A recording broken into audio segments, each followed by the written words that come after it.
4:30.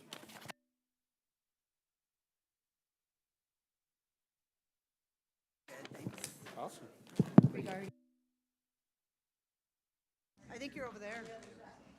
They threw you to the other side of the tracks, Ginny. And that's what I'm going to do with the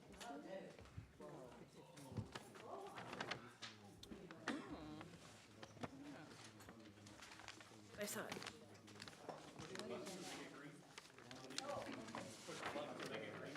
All right, testing. So Dario, I'm going to start. It's 4:30. Okay, Let me know when you're ready, Dario.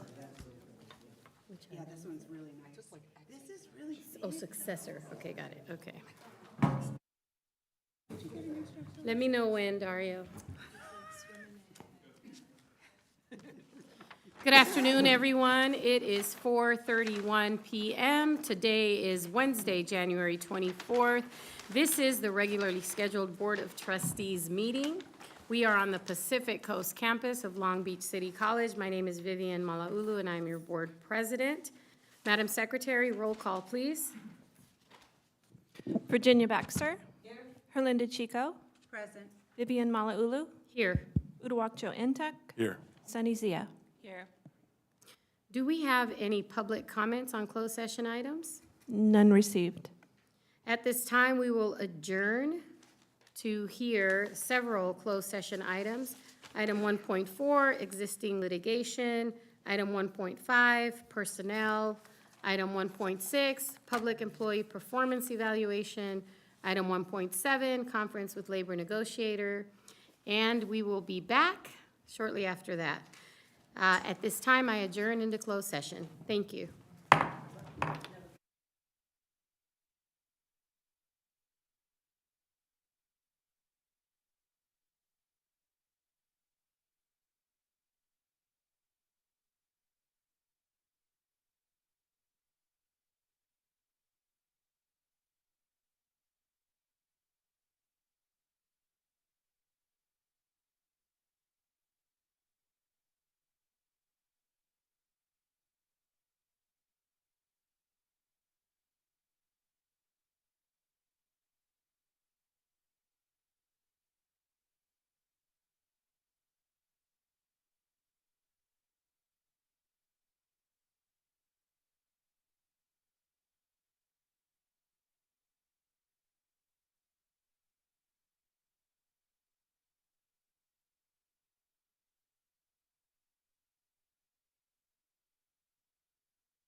ask someone to lead us in the flag salute, and he says he's walking over here. So we might reorder the agenda and have the flag salute after, just to, hopefully he can get here faster. Dario, whenever you're ready. All right. Okay, the time is 5:36 PM. I would like to reconvene. This is the regularly scheduled Long Beach City College Board of Trustees meeting. It is our regular monthly meeting.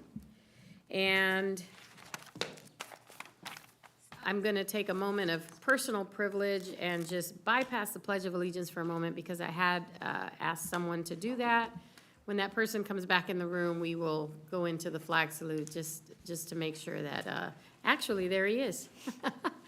All right, so leading us in our flag salute today is Victor Zuniga, who is the Vice President of ILWU Local 13. He's one of our guests today with our Labor Center panel.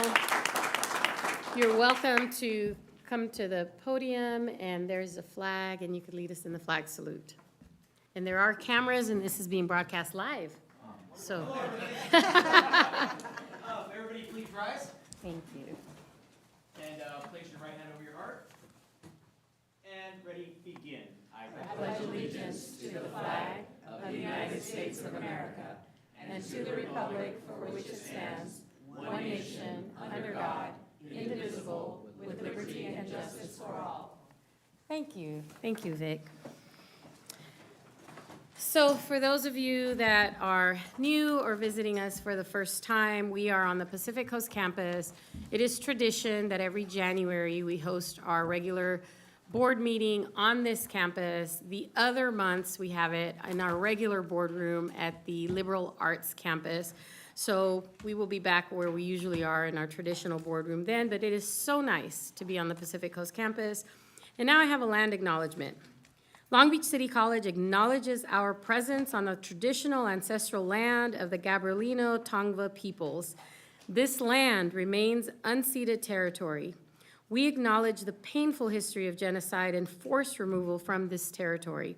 Long Beach City College honors and respects the Gabrielino Tongva ancestors and their connection to this land.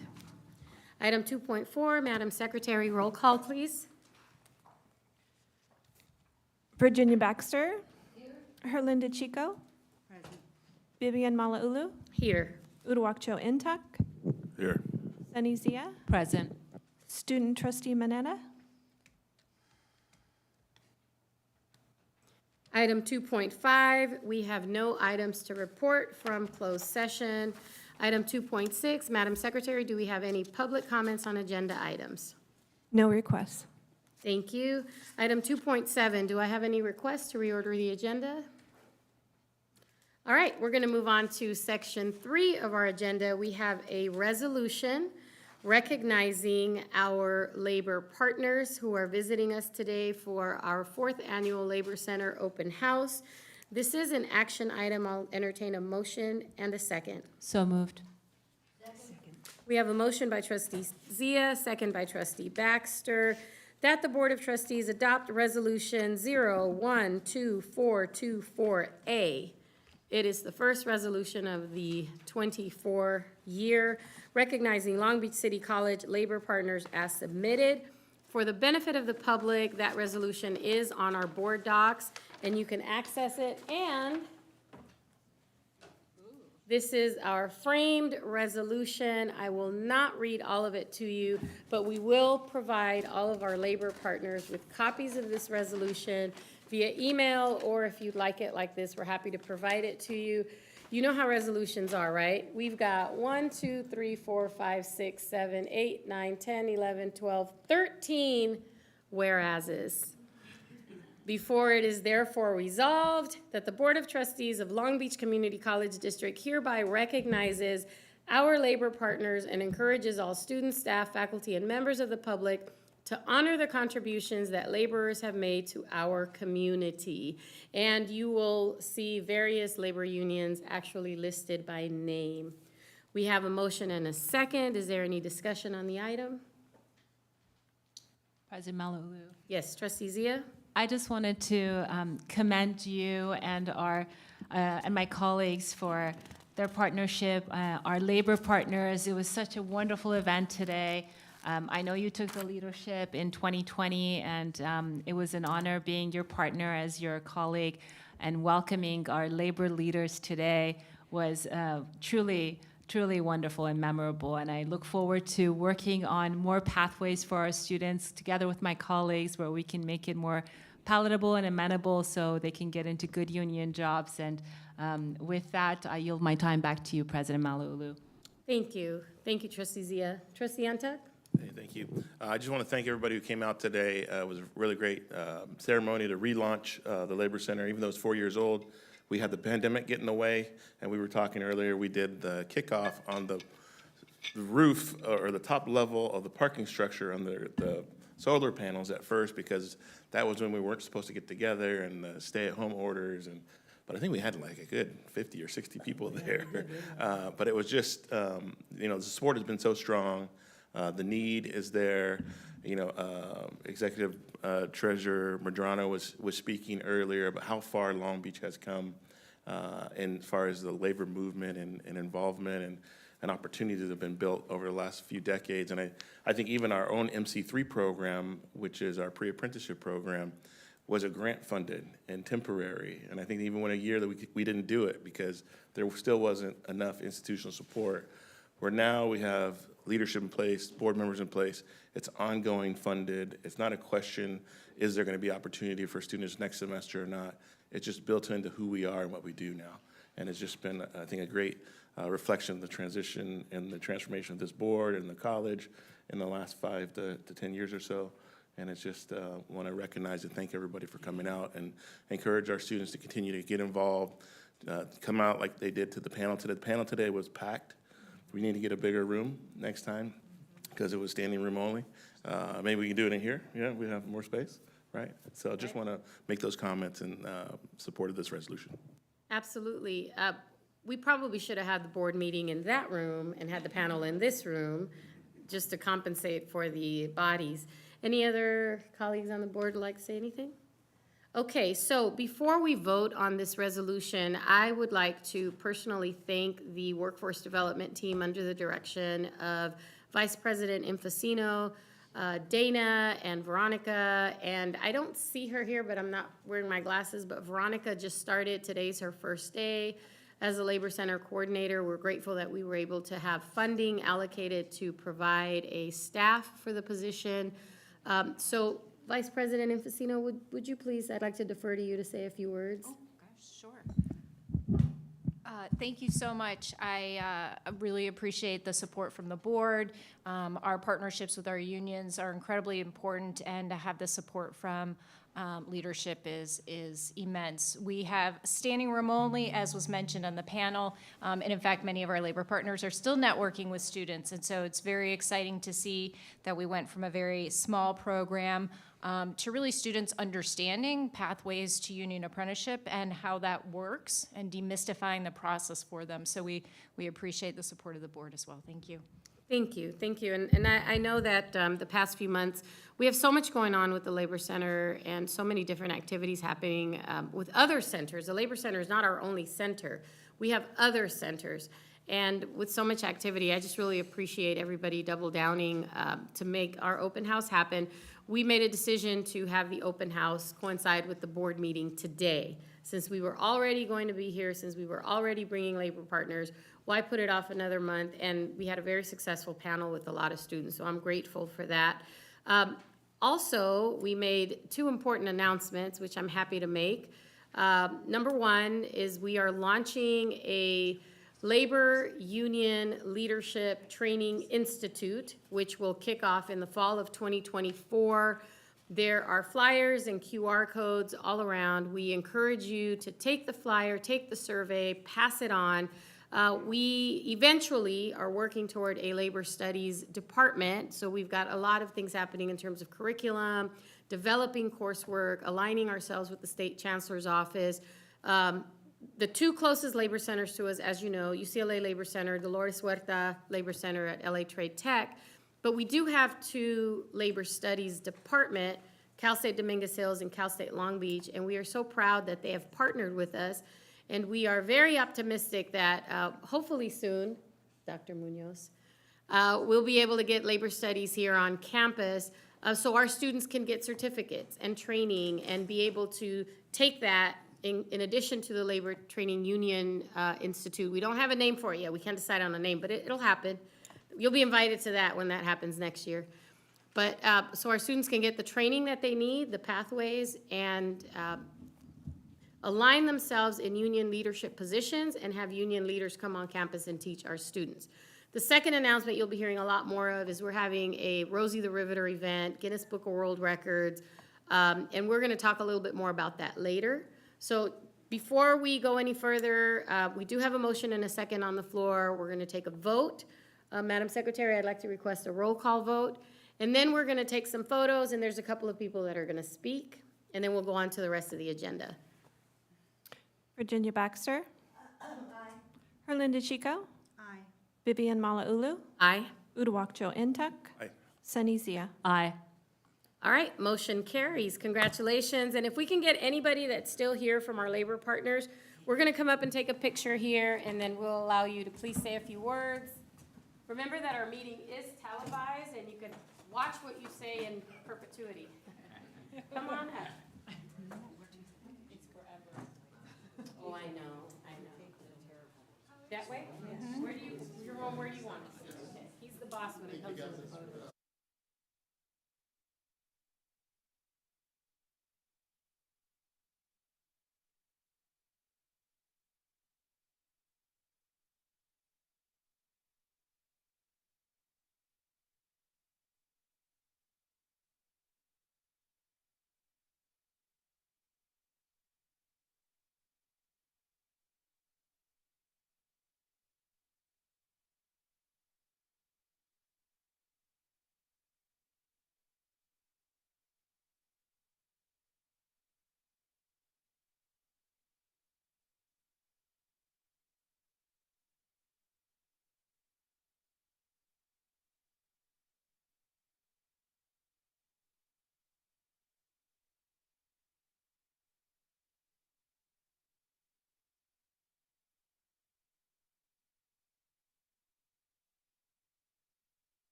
Hello, everybody. My name is Ron Edwards. I'm with the International Union of Operating Engineers, Local 12. We're the ones that drive the big Tonka trucks, so cranes and earth movers and things like that. I'm a 30-year member, third generation, got in 20 years old, right out of high school. I was a terrible student in school because I knew I was never going to college because I knew since I was this big what I was going to do for a living, so it was kind of by default, not really by choice, but so that's what we do. Our website, if anybody's interested, is oett.net, and all of our information is there.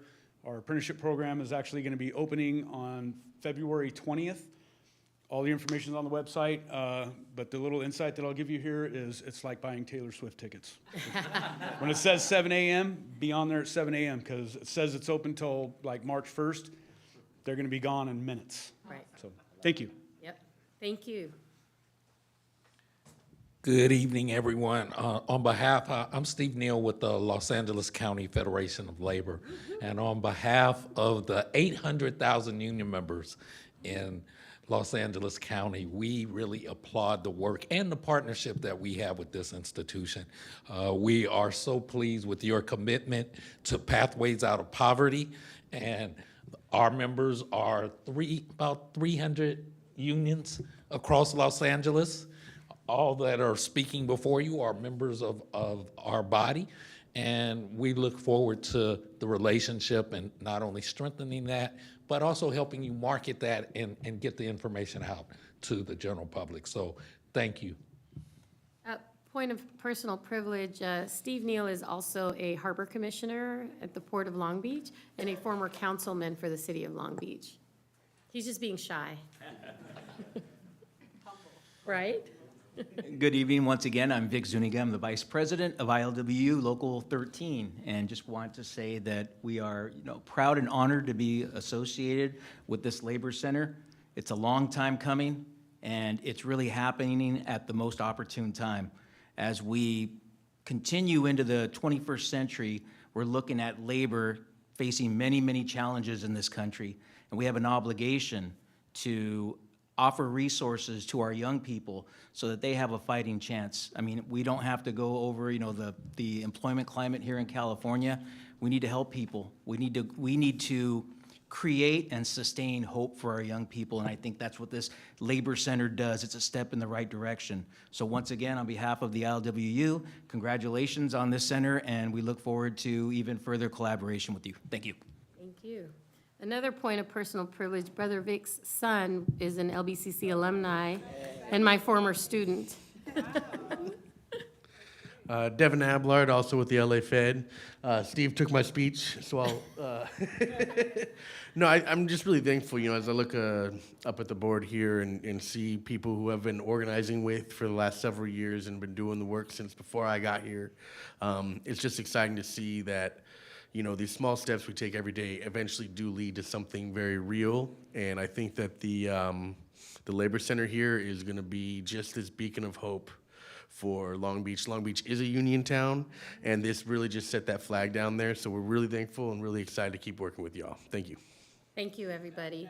Thank you all so much. We look forward to having you at next year's open house. We appreciate your time being with us this evening, and now we're going to move on to section 4 on the agenda, standing reports. Item 4.1, our ASB President Report. Is Coco here? Did I? Oh, I apologize. I'm sorry, Coco. I apologize. I got so excited. We do have one more item in section 3. 3.2, we have another resolution. This is an action item. I need a motion and a second. So moved. Boy, we've got some enthusiastic board members.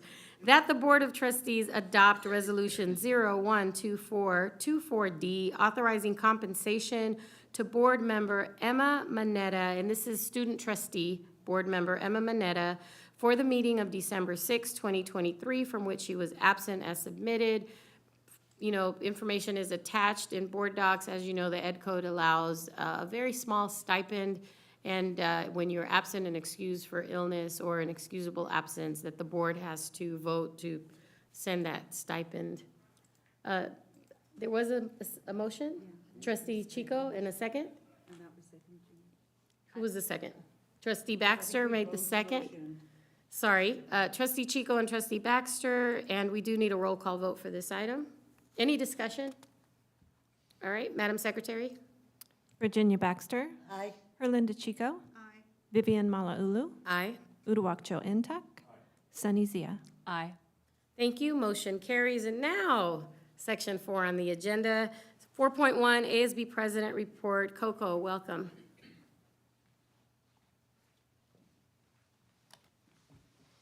Hello, everybody. It's good to see all of you. I hope you had a nice holiday break. With our report, our ASB retreat is next week, where we'll be discussing furthering our goals that we set in fall, and then we'll also be doing event planning for spring. Our week of welcome is also coming up. We're happy to greet students as they start the new semester. We're going to be collaborating with Basic Needs and Campus Safety to connect with students in a casual atmosphere and provide our signature barbecue, which will be delicious. Additionally, as it is an election year, the cabinet will aim to mobilize students to vote and create a plan for voting for the primary election. And that's my report. Thank you so much. Thank you, Coco. Thank you for being here. I know you're on break. Item 4.2, to Student Trustee Report. Emma Manetta is not here at this time. Oh, she is. Oh, there you go. Emma, do you need a few minutes? I can come back to you. Yeah. Okay, no problem. We'll come back to you in a second. Item 4.3, Academic Senate President Report. Yes, and Dr. Hunt sent us an email saying that he was not going to be at today's meeting because he's attending a conference. I believe, is it an award that we're receiving, or he was invited? He's participating in a leadership program. He's doing big things, big things. Item 4.4, Classified Senate President Report, Benjamin Chase. Thank you. I'll wait for Dario. He's got to pull up the PowerPoint.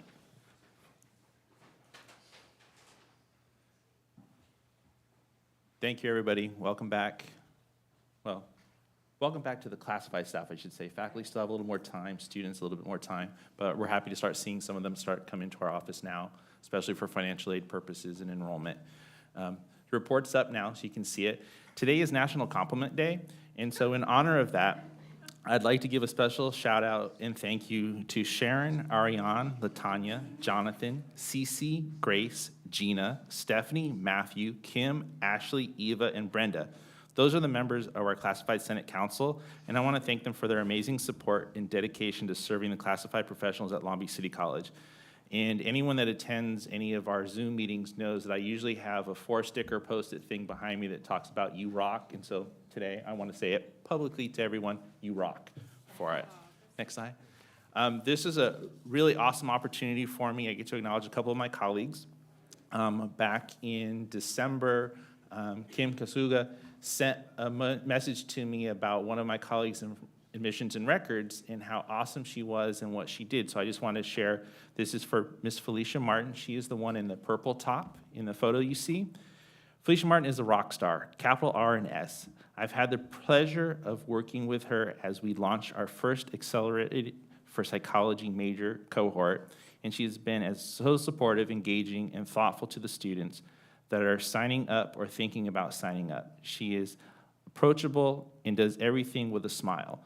And I just want to second that and say thank you to Felicia. She's a close colleague of mine. We actually work in the same area and space, even though she's on the other side of the house. We actually have cubicles in the same row in the A building. So I want to say thank you again to Felicia for her support for that. And thank you again to Kim for reaching out and sharing that information with us. Next is a personal note for me. This is from my colleague in financial aid. She is Michelle Bowen. She's wearing the pink sweater you can see in the picture there. She's a consummate professional. She goes above and beyond to assist her fellow colleagues. Her servant leadership and tireless dedication to serve our most at-risk student population at Long Beach City College is to be commended and celebrated. I am lucky to call her my friend and serve alongside her. And I know anyone that got the chance to go to the MLK Day Parade, you saw Michelle out there dancing, leading with the folks. She has an immense spirit that I love to share, and I've been lucky to work alongside her for 10 years now. So thank you again for both of them. Next slide. This is just a photo of our banner showing some of our current classified folks that I just said thank you to. Next slide for it. And I wanted to share and thank the AFT union for the holiday party that we had back in December. This is an opportunity for my colleagues from PCC and LAC to kind of come together. And so this is kind of part of our family from both areas. And I was talking to them this morning and this afternoon when I came down here. I was like, I never get to see you guys regularly enough, so there's a chance for us to do it again for it. So I wanted to share that with you. And then next is our Classified Senate Council holiday photos. And the awesome thing for me is every time we try to get together, we don't get to get everybody in the same photo. As you can see, there's still one person missing from one photo, one person extra in the photo. Some point in time, we're actually going to get it all together, but we wanted to share some of that holiday joy that we had at the time. Next slide. And this was thank you to my colleagues on the executive team where we were at Dr. Munoz's holiday event and also for the union holiday event, just showing us together again. So I thank them for that photo. And so everybody always thinks I'm super serious because they come see me in financial aid. So I wanted to throw in a couple of photos. You can see that I actually am fun for it. You know, I got my bunny ears on. You know, it's all about the hip hop time. You know, time to get some movement going for it. So I thank everybody for sharing a fun time with us, especially at that time of year.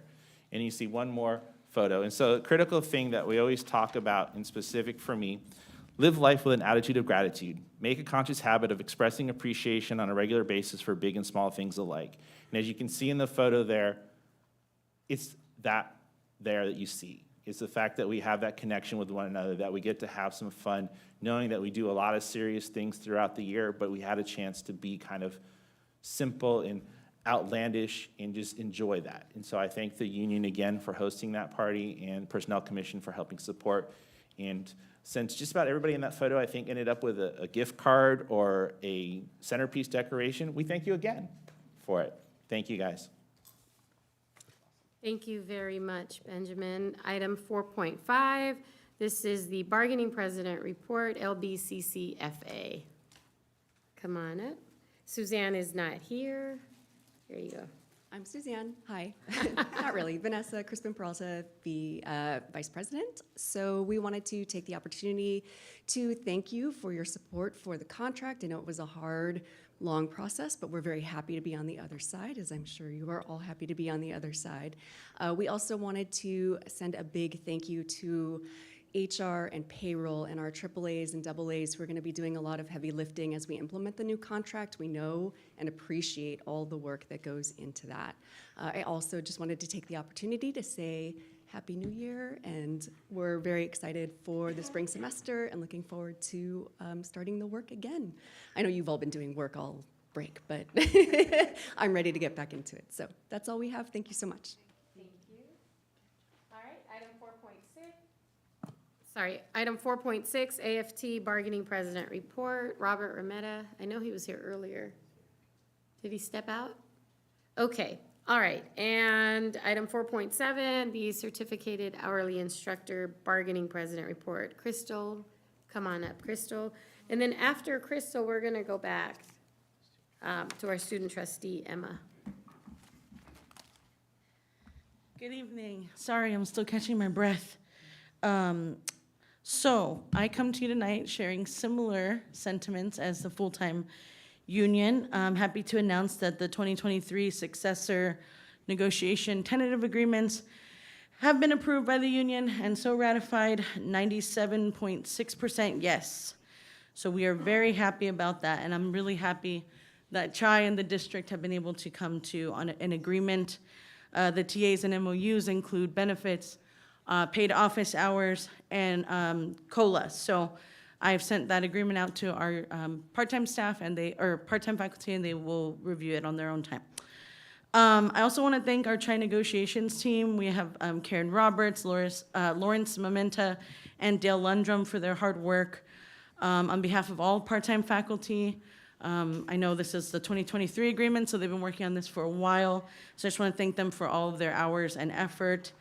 And we look forward to continuing our positive collaboration with the district. Good evening. Thank you. Thank you, Crystal. Thank you, Crystal. And now we're going to go back to our student trustee, Emma Mineta.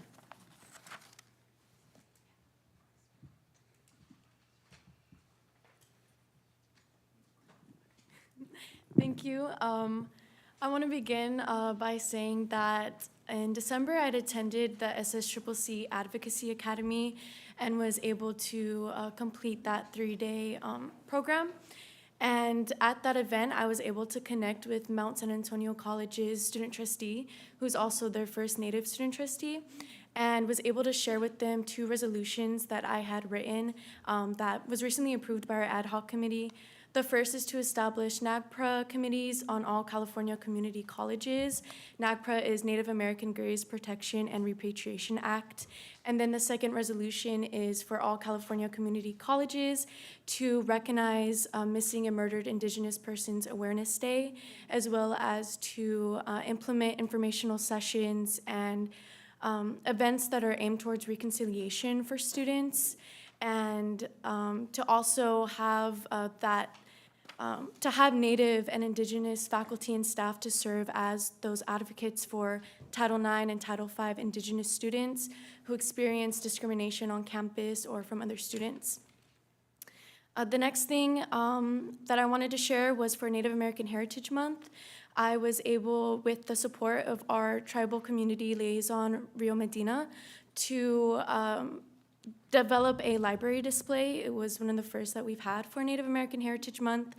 And I was also able to get the rights to show the film Saging the World, and was a part of a discussion panel for that for students on the LAC campus. I also collaborated with the Native American Indigenous Collaborative to write for an auxiliary grant, and they were able to be awarded a nice amount to be able to, now we're collaborating on creating ribbon skirt making workshops and this whole idea of ribbonizing your wardrobe.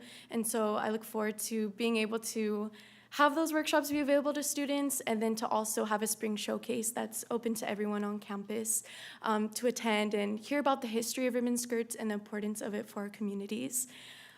Just this week, I also met with Sergio Grimaldi, the interim director of Student Health Services, along with our ASB president, Coco Debard.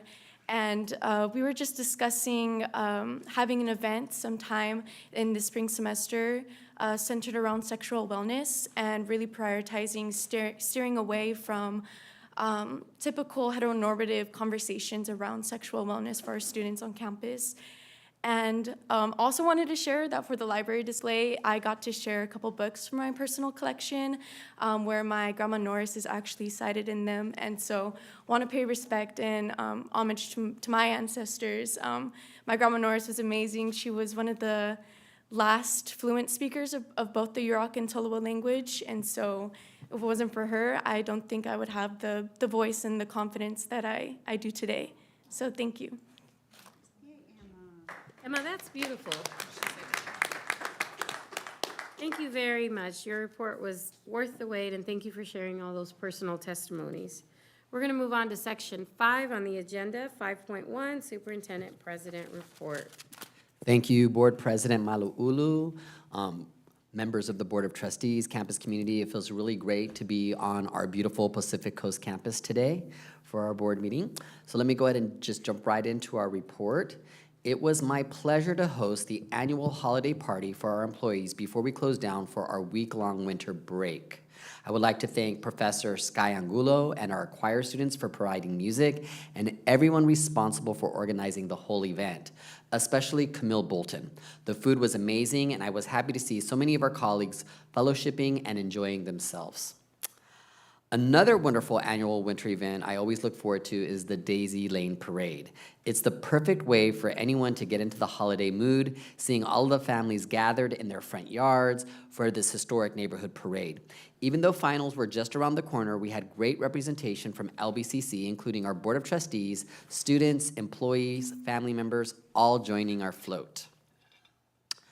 We are getting closer to opening the North Long Beach Higher Education Center in partnership with the City of Long Beach. But before that happens, we are making improvements both inside and out. One of the upgrades is adding this amazing mural on the outside of the center. This mural was designed by LBCC alum Guillermo Avalos.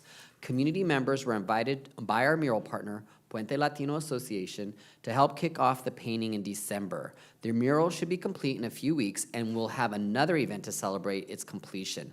Special thanks to Melissa Infacino and Carl Kemp for their work on this project, and Vice President Baxter and Trustee Intuck for making their mark on the mural. And speaking of murals, we've also been working on one at the Liberal Arts campus too. We are so lucky to have the world-renowned artist Paul Botello working on the east side of the M building. We anticipate completion in the next few weeks, and we'll have an event to celebrate it when it's finished as well. Mayor Richardson invited the Long Beach College Promise Partners to be part of a special reception to honor the new CSU Chancellor, Dr. Mildred Garcia, at MOLA. It was my honor to be there to welcome Dr. Garcia, CSU's first Latina Chancellor, to Long Beach. This was a great opportunity for LBCC to join the CSU in our recommitment to improve success rates for our students as they transition from LBCC to CSUs. I'm excited to share and extend a big congratulations to LBCC's own Randy Tutorp, Dean of Kinesiology, Public Health, and Athletics. Last month, Dean Tutorp received the 2023 Alumni of the Year Award from the Graduate Physical Education Program at Azusa Pacific University. Congratulations, Dean Tutorp. Now, turning our attention to what's been happening in the new year, we had the largest LBCC group ever walking the King Day Parade this year. President Malauulu, students, employees, friends, and family members all walked up Martin Luther King Jr. Avenue in central Long Beach before ending the parade route just across the street from here at Kings Park. Let's watch a quick video recapping the parade. Big shout out to Luis Zavala and Public Affairs and Marketing for designing the best t-shirts I've ever seen for the parade. Beautiful. Happy King Day from Long Beach City College.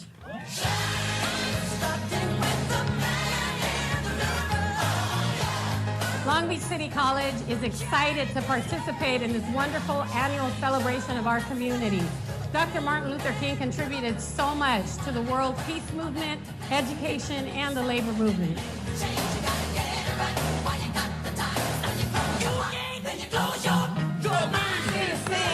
Beach City College! Good morning, everybody. Happy King Day.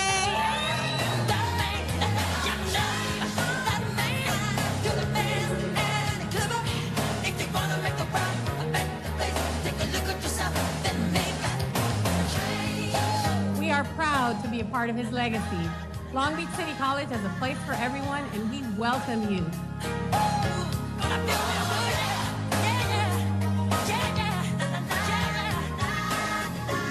Visit us at lbcc.edu. Enrollment is open, and we welcome everyone. Go Vikings! It's gonna feel real good. Some more. That was a great video. Trustee Chico, would you like to show the shirt? You can see it. It was an amazing shirt, and so great job, everyone. Earlier this week, we held a joint press conference with Congressman Robert Garcia to announce that LBCC received a $4 million Department of Education grant. These funds will help students who didn't enroll in college immediately after high school navigate the complexities of our college system. The grant will fund a new structured support system called the Success and Completion Achievement Network, or SCAN for short.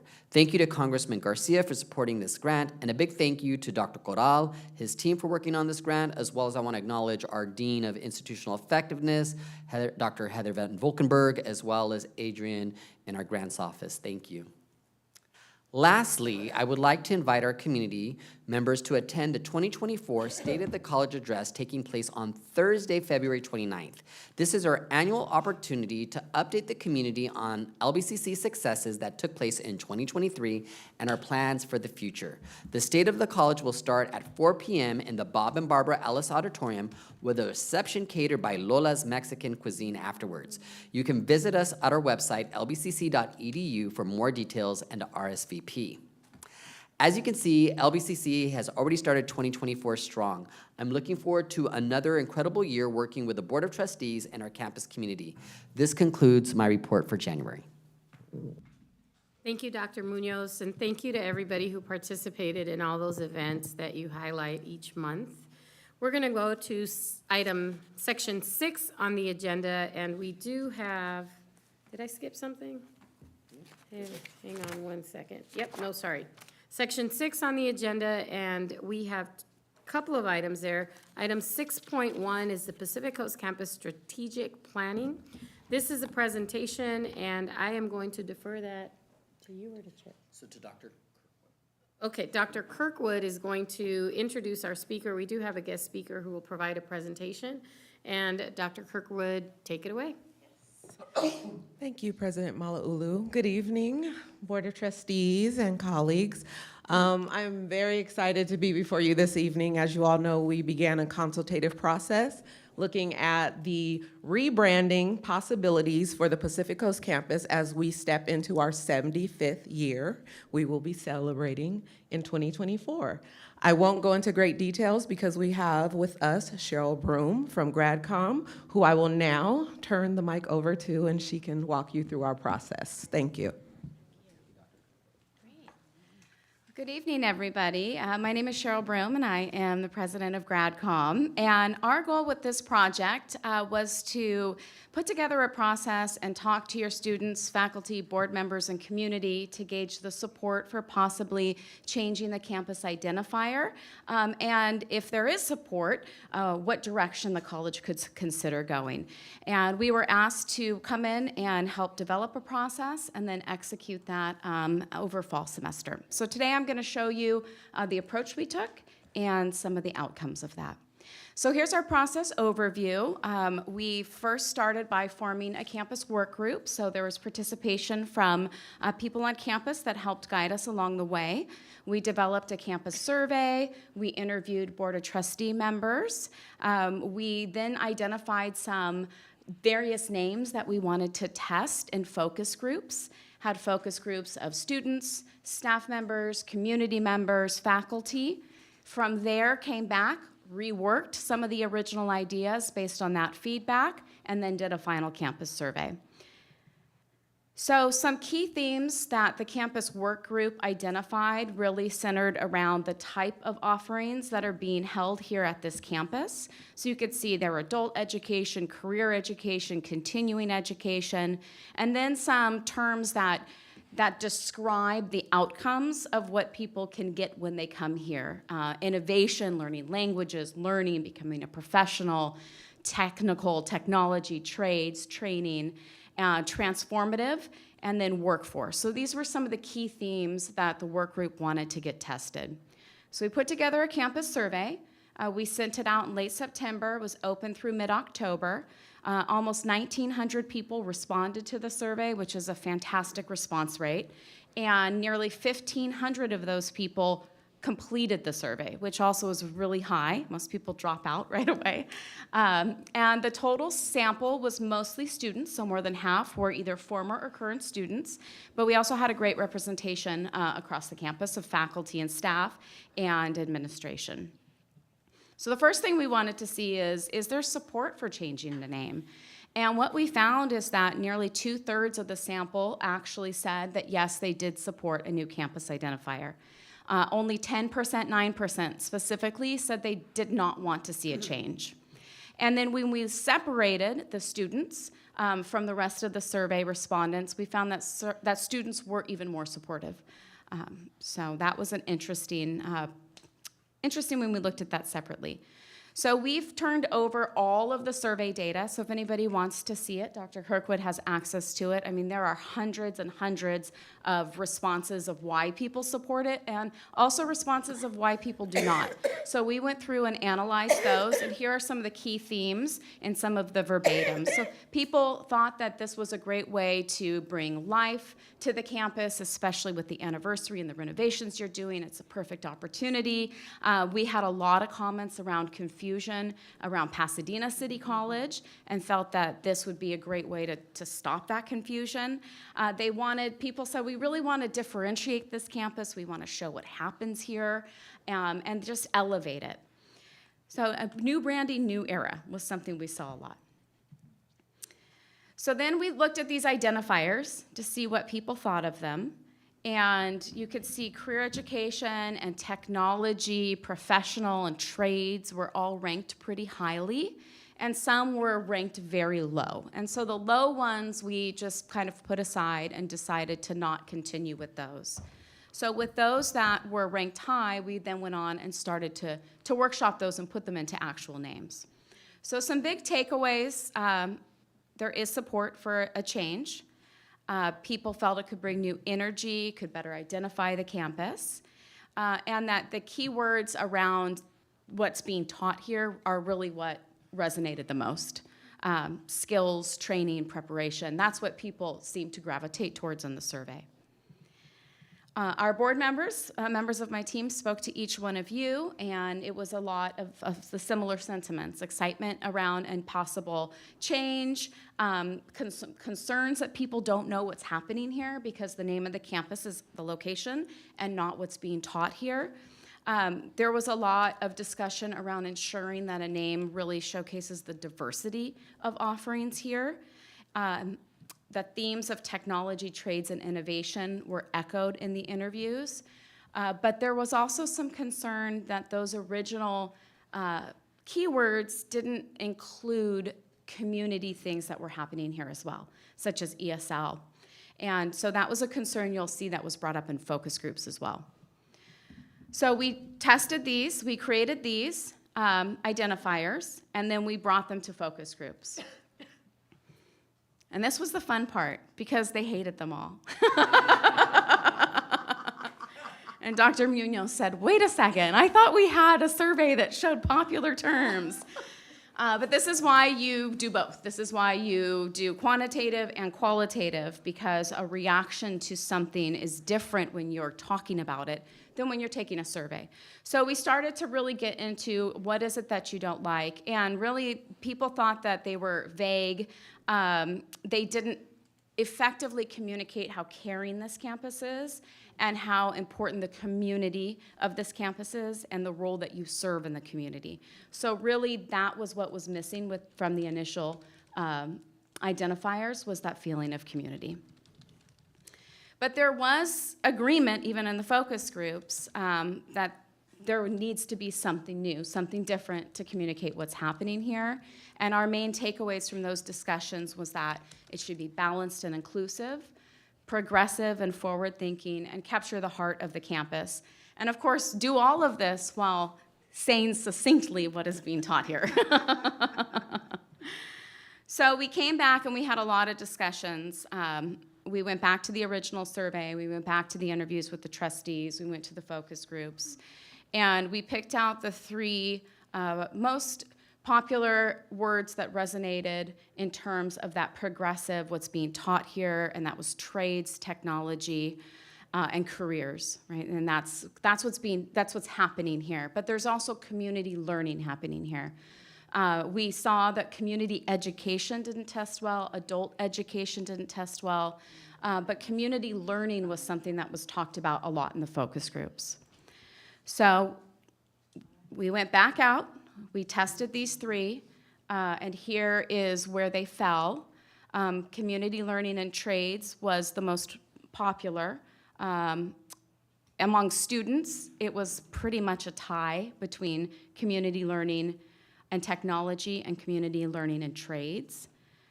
And then we kind of we broke it down first, second, and third, and pretty much you can see that people were split between them all, right? There's support kind of for all of them. People like them all. But community learning and trades, when we asked people to rank first, second, and third. Most people ranked that first. And so we talked more about that in our work group and thought, you know what, that is what the data has brought us to at this point, and the work group felt that it did encapsulate what's being taught here and the feedback that we got from students, faculty, staff, and the focus groups. So that is the final recommendation. Then there was some feedback that the acronym had some negative associations. And so we said, well, what would it feel like to switch it and instead say Trades and Community Learning Campus? So that would be the TCL. And you know everybody loves their acronyms in higher education, so acronyms are very important. So this was the final recommendation of the work group from the research. Oh, and the last slide, I fixed it. But not in time to make your board packet, I apologize. There was a typo in the board packet. So we just wanted to show this is Trades and Community Learning Campus. It should not say technology, so our designer of this slide made a mistake, and I apologize. But you can start to see what that would look like. Instead of technology, it would be trades. So that is the research, the data, the process, and I'm happy to take questions or discussion, whatever you'd like next. So before we turn it over for questions, just a little framing. So obviously, this is a lot of information. Yes. And it was a culmination of an extensive process, which I think we're really proud of the process because it yielded what we wanted to do, is high levels of engagement, deep critical thought on the names, and then come back with some recommendations. As you ask your questions and after we answer them, my hope would be to kind of narrow down a direction from the board that then we can take back a potential name to the rest, to our campus community, both PCC and LAC, to kind of just do a final vetting with employees. We want to be very sensitive that, since January is the faculty aren't back. We didn't want to do anything that would be perceived as, without full engagement. So the thought would be that after you go through this, have your discussion. If a direction is given, then we would use February to go to CPC, to go to PLC, to kind of present this information as well as provide the direction that's being given by the board before we would bring something back for a final vote to the board in March. So I just wanted to kind of illuminate that for you all before we have the discussion, if that's okay.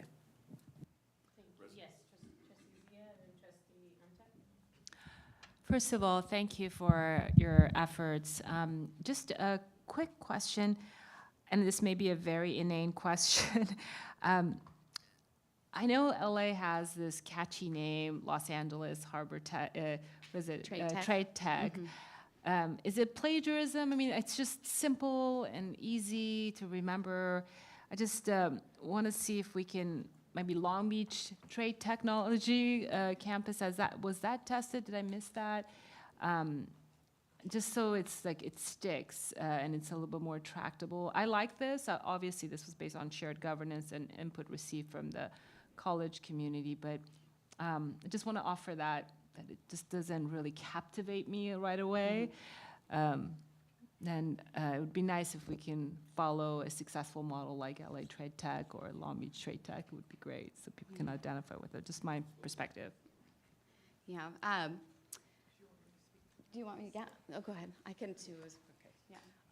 I appreciate the question because the work group, we did have a lot of those conversations and looking at the data, we received a lot of feedback in the data that there were also students that spoke to that we also come to that campus for more than trades. So they didn't want it to limit to the greater community that we're specifically a trades campus, but you see, we pride ourselves on our trades, but they were like, but we're also there for degree programs and such. And so Cheryl will jump in a little deeper into kind of the feedback and the things we heard in the focus groups. But through the consultative process, that's why we went back for a final survey. We wanted to keep testing what we heard. And so greatly appreciate the question because this is not an easy, endeavor that is before you all. And we appreciate that, there's a deeply steeped history and people are very connected to, the campus and what we do. But it was our students who really were telling us, but we're there for other things too. And so we wanted to be inclusive in that. And then I'll turn it over to Cheryl for the data pieces. It also, if I can expand on thank you, Dr. Kirkwood. And also, I didn't publicly do this yet, I was gonna do it at the end, but I do also want to acknowledge the leadership of Dr. Kirkwood and also Carl, but really Dr. Kirkwood for kind of getting this whole process together. And so just thank you to both and the efforts, because as you said, it was not easy. You could imagine there's a lot of pride in this campus, and so taking an endeavor like this is gonna open up a lot of feelings for folks. I think to your question specifically, Trustee Zia, that's the community learning identifier. A lot of energy went into that name to be able to capture ESL, to be able to capture some of the things that are outside of trades and technology. So whether it is trades, technology, and community learning, I think there's an idea of having community learning be part of the name to honor the many voices that felt like trades and technology were just too limiting. So I think that was kind of that's what the offering is tonight, I think. Exactly, and I was just going to state that Trades Tech is very catchy, but you wouldn't want to plagiarize it because they own it, and if you put it into like a Google search engine, they're always going to come up. So you definitely want to be different, but it doesn't answer the feedback we got about making sure that you're inclusive of your community offerings. So, yeah. I'm sorry, is it trademarked? Is that when you say they own it? I don't think their name is trademarked, but if you were to go, let's say you want to find this campus and you type it into your Google search engine, because they've been named that for 60 years, you'll never beat them. They'll always come up first, you know what I mean? So it would be, from a marketing perspective, difficult to overcome that, yeah. I completely agree. Before I yield to Trustee Untuck, I just want to give credit where credit is due, because I believe it was 2019, Trustee Untuck is actually the first board member who introduced the concept of renaming the Pacific Coast campus. And I remember having a conversation with him, and he said to me, similar to what we've been hearing tonight and what we've been hearing through the process, that a lot of people don't know what we do there, and a lot of people choose to go other places because other places speak to what they're interested in. And I remember, like, the thought had never occurred to me, but Trustee Untuck bringing it up, and we did start the effort, we did start the ball rolling. Unfortunately, it didn't go to the length and depth that you all have taken, which makes me very proud because I was not only a part of the process, but I got to design some of the process and speak to you about it. And I appreciate how thorough you've been with the survey. So Trustee Ntuk, I want to say that it's finally time for an idea that you had 5 years ago. Was it 5 years or 6 years? When you started in 2018? Slow wheels of bureaucracy. There you go. So go ahead, Trustee Ntuk. I just want to say thank you for the presentation and the analysis. I also participated and was able to be interviewed and share my thoughts and perspectives. It's great to see that there's a need or a recognition for change. I know that's when we initially talked, we're like, well, do we really need to change it? You know, overwhelmingly, yes. Very interesting, Pasadena in here. One thing to note, when we did have the White House National Security Director here, she came here on accident instead of going to LAC when she didn't, when she Googled or put in her phone where to go to Long Beach City College. And it's really speaking to the need that we need to differentiate and have this be a distinctive own campus and branding. And I always think our strongest brand is the LB, the Long Beach, which is not in the recommendation. And it's, when you know it's Long Beach, it sticks out. I did Google right now, Long Beach Trade Tech. LA Trade Tech did not come up. Our department came up, number 1, Department of Trades Industrial Technology.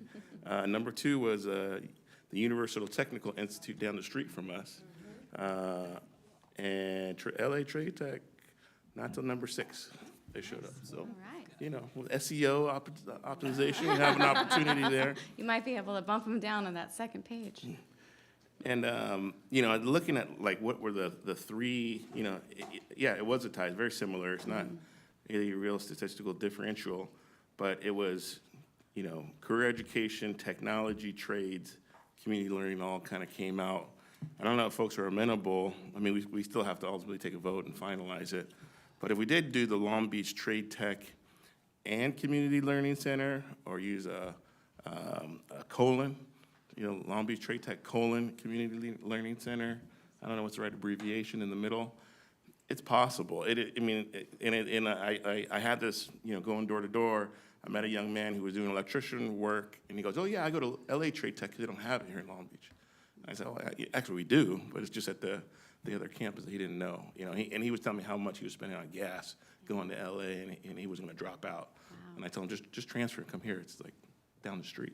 So, but I don't know if folks are open to that as, I mean, it aligns with the final recommendation. Long Beach Trade Tech and Community Learning Campus. You know, it's kind of all the data kind of points to that. But it's kind of I don't know, I want to call it a win-win, or kind of put everything in there versus have to leave some stuff out. So open for discussion. Thank you. Trustee Baxter, were you next? I'm saving my voice. Got it. Okay, Trustee Chico. You know, I think from a marketing standpoint, and that's where they're coming from, is when somebody is trying to figure out, I need to find a trade technical school around me, they're just gonna put in trade tech into Google, which I did, and it was all LA Trade Tech, because that's what's gonna happen, right? There isn't a Long Beach Trade Tech. So I think that that's important to understand. I also think that we need to avoid what we're trying to move away from, and that's confusion with PCC, right? We've already gone through that. We don't want to do that again. I love, love, love the community learning word or phrase. In my interview, I also really underscored the importance of the community. So community learning is important. I do understand the acronym and it flipping, and I appreciate that thoughtfulness. Technology for me just kind of, it just elevates for some reason. And so technology and community learning campus was what I went through, or gravitated towards. Technology, trade, and community learning, I think is a little long.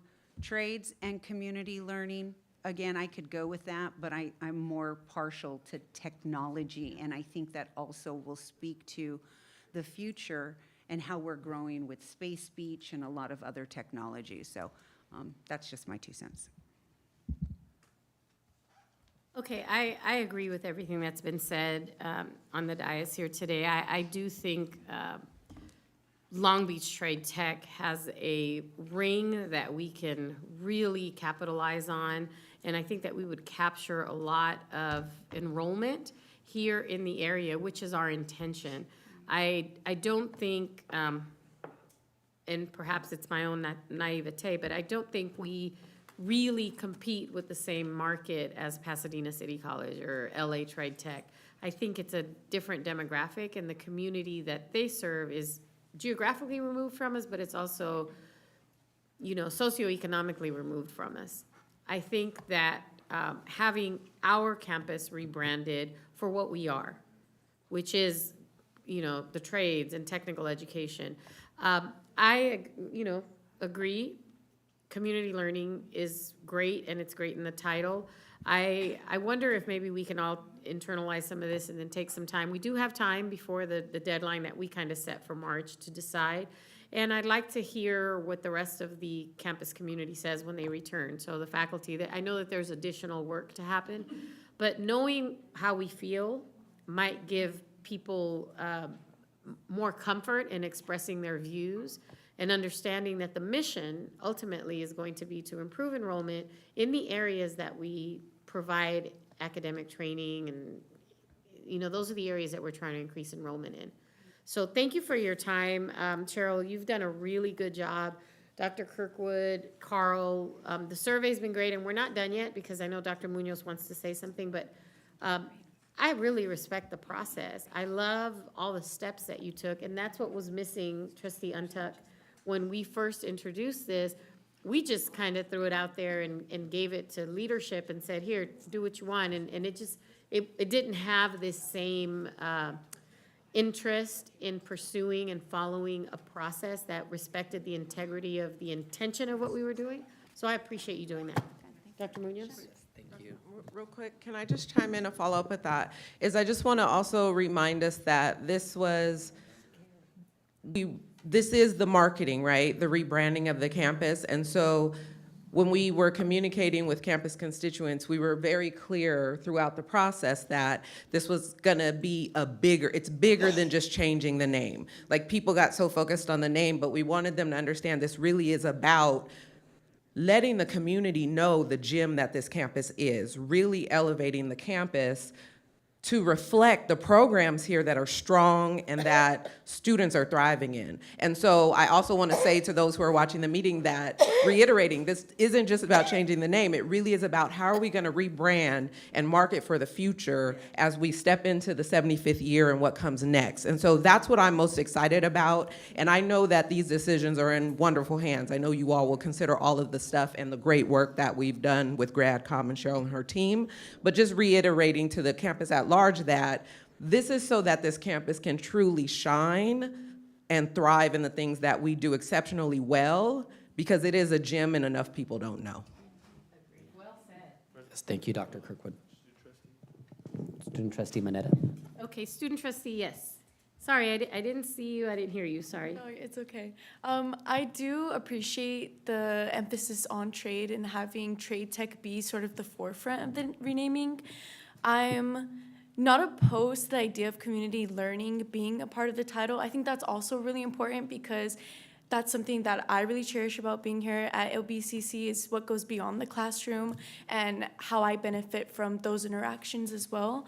But I just wonder if there's a different way to sort of position community learning, because I feel in some of the suggestions that it almost feels tacked on, and I feel like there may be a way to reword it, or maybe just exhibit that in a different way than just through the renaming. But I also know that that's something students feel strongly about, and I do as well. I'm just not sure about like the current presentation of it. Thank you. Yes, Dr. Munoz. Student Trustee Manetta, thank you for your feedback. I think it might do justice to provide a little bit more context to the identifier community learning. So throughout the focus groups and at different junctures, the idea of PCC being the heart and kind of having this strong sense of community was echoed throughout the feedback. The other issue is, and this is just, I think, how do I say this?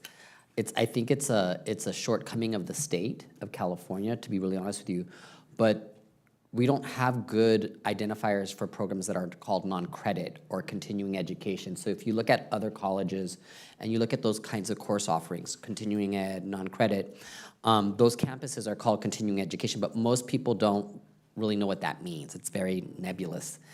And so we started looking at other colleges, like what do they call their campuses, the ones that don't call it continuing education or non-credit, to capture, and we came across, I think, Palomar, and they use community learning as their identifier versus continuing ed or non-credit, which just even the word non-credit makes you sound like a non-student. We know that's like not the truth, right? It's the furthest from the truth. So we landed on community learning to capture the continuing education, the ESL, the non-credit. We're almost gonna try to coin and capitalize an umbrella term that would reflect those programs that are offered in high numbers on this campus. But unfortunately, there isn't like a real common name for those programs other than non-credit or continuing education. And we didn't feel that either one of those names, one, it didn't test well with students, and two, it didn't really capture. And so we felt like the community learning was a good compromise. So hopefully that helps give a little bit more context.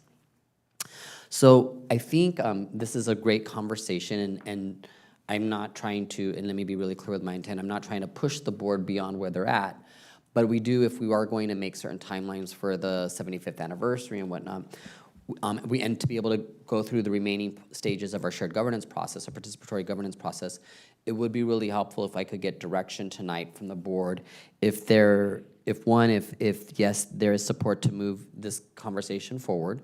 And two, I feel like based on the conversation of the board, I'm gonna take a stab at a couple things that I feel like I've heard. So the first one, obviously, is there's some support for technology and community learning. There's some support for trade and community learning, so I heard that. I heard that one of our biggest brands is the LB, so the idea of including Long Beach or an LB in front of it so that we kind of brand, we capitalize on our brand. So, and then I did hear one recommendation of merging the two. So I kind of heard there seemed to be a strong consensus around including LB. So let's just assume the consensus is there for LB. So it could be Long Beach Technology and Community Learning Campus, Long Beach Trades and Community Learning Campus, and then I heard a third option of, it is long, but combining the two and just saying Long Beach Trade, Technology, and Community Learning Campus. So is there, one of the ways we can approach this is we could take all three that I just outlined to you to CPC and PLC and to get additional feedback, to come back with a formal recommendation to you all in February or March. Or if you want to narrow it down to two, or just even narrow it down to one that we take out. But I kind of wanted to just frame from what I'm hearing to start there as a starting point for direction. Okay, so I understand that you're asking for direction, and I have two ideas I want to share. Because we are all married to the LB. We love the LB, right? So if you think of LAC, you think of PCC. LAC is Liberal Arts Campus, and then you've got the Pacific Coast Campus. Community is already inherent, right? Long Beach City College, we're a community college. I don't think the word community needs to be in the, PCC renaming, because it's already community college. I have one suggestion. We can refer to it perhaps as CTC, which is Career Technical Continuing, right? We don't need to put the other word. We just need that identifier, like it's the CTC campus. Where are you going? LAC campus. Where are you going? CTC. We're the Career Technical Community, Career Technical Continuing. I like continuing education, but that's my preference, and I'm willing to talk it through. I also, I don't remember which one of my colleagues used the word industrial. I like industrial, but I don't know how future-proof the word industrial is. I feel like industrial has been phased out, right? And I feel like it's been replaced by technology, just like computers was replaced by technology. So perhaps that's not the direction to go, but something where you've got career, you've got technical, and then continuing or community. I don't know, I'm there. But CTC is a nice acronym. That's all that I wanted to add to that. Go ahead.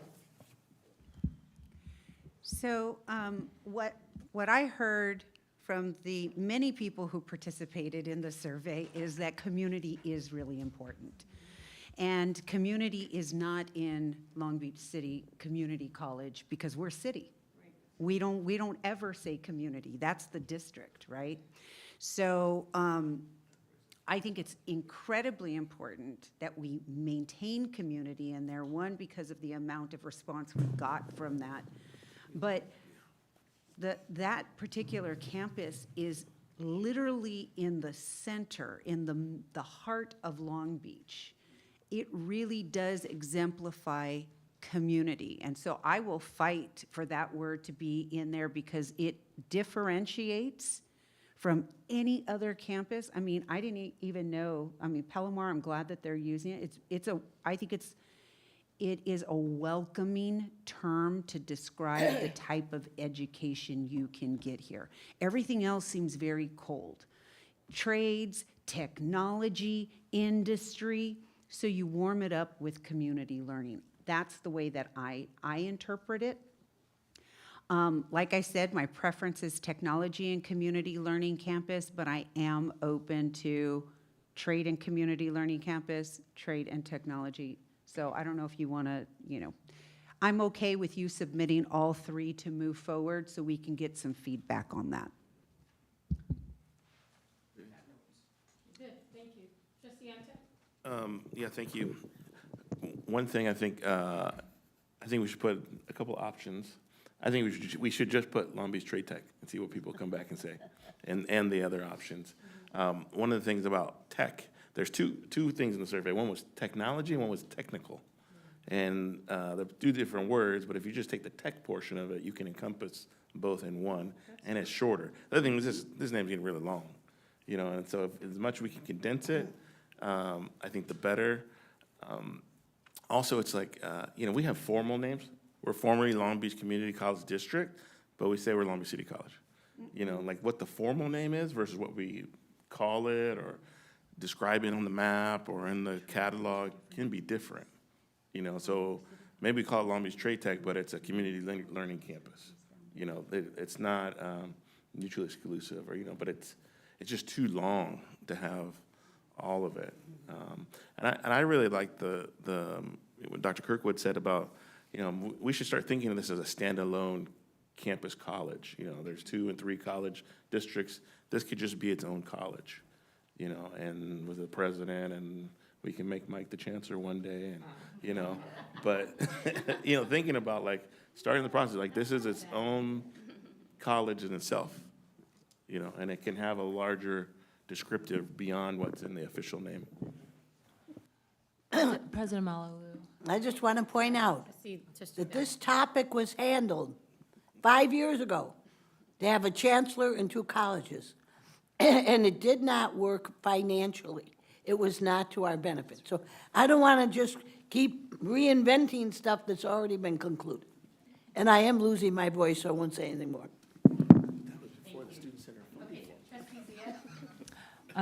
First off, I fully concur with Trustee Baxter. Dr. Baxter is correct, as usual. I agree with Trustee Intuk. I'd like to test Long Beach Trade Tech and then have maybe sobriquet underneath it, a tagline, a community learning center. I don't think it should be too long. Trade Tech is far more captivating, I think, at least for me, but I'm a simpleton. I'd like to test that. I think that's a valid point, and I agree. Anyone else? All right, Dr. Munoz? So if I may summarize what I think I heard, and then see if we can get consensus on a kind of final direction. So we will bring forward the 3 options that I articulated at the beginning.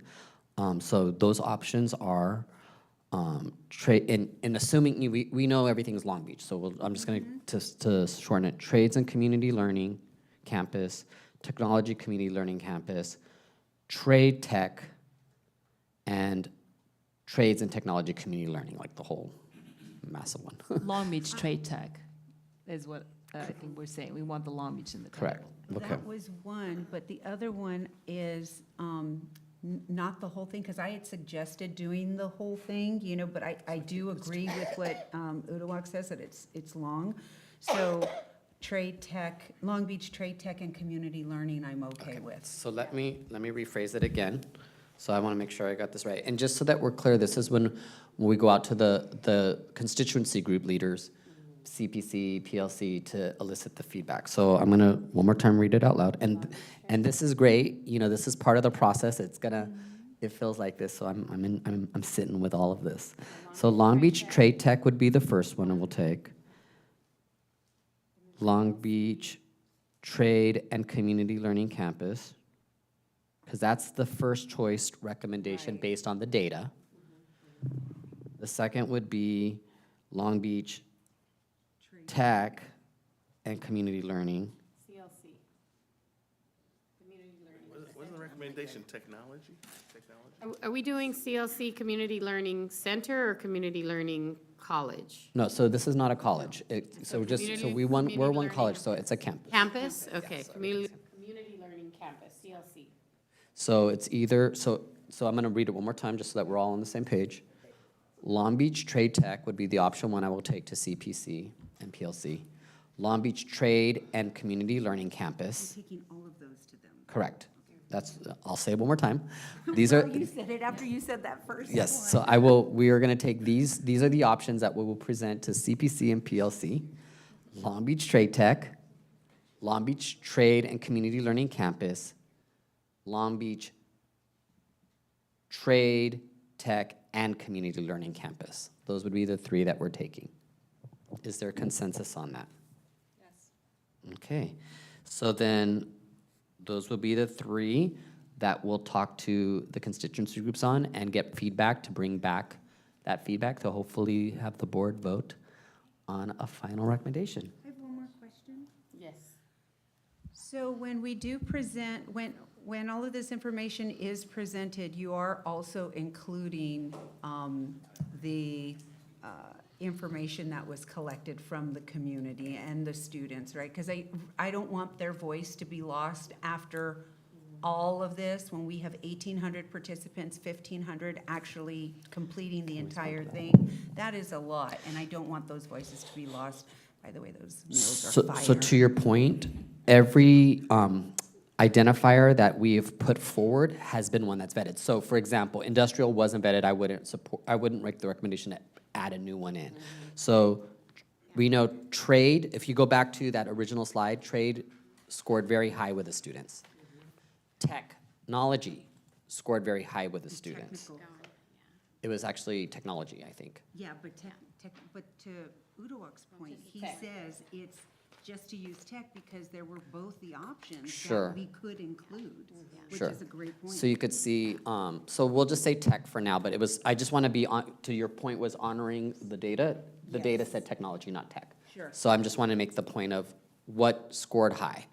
So I think everything that's in here is something that was weighted with the students and with the faculty, right? So the community learning was evolved out of the focus group and the extensive conversations too. You know, the point was the initial reaction wasn't positive, right, when we went to focus group. So this is really the most informed set of name options based on the data process.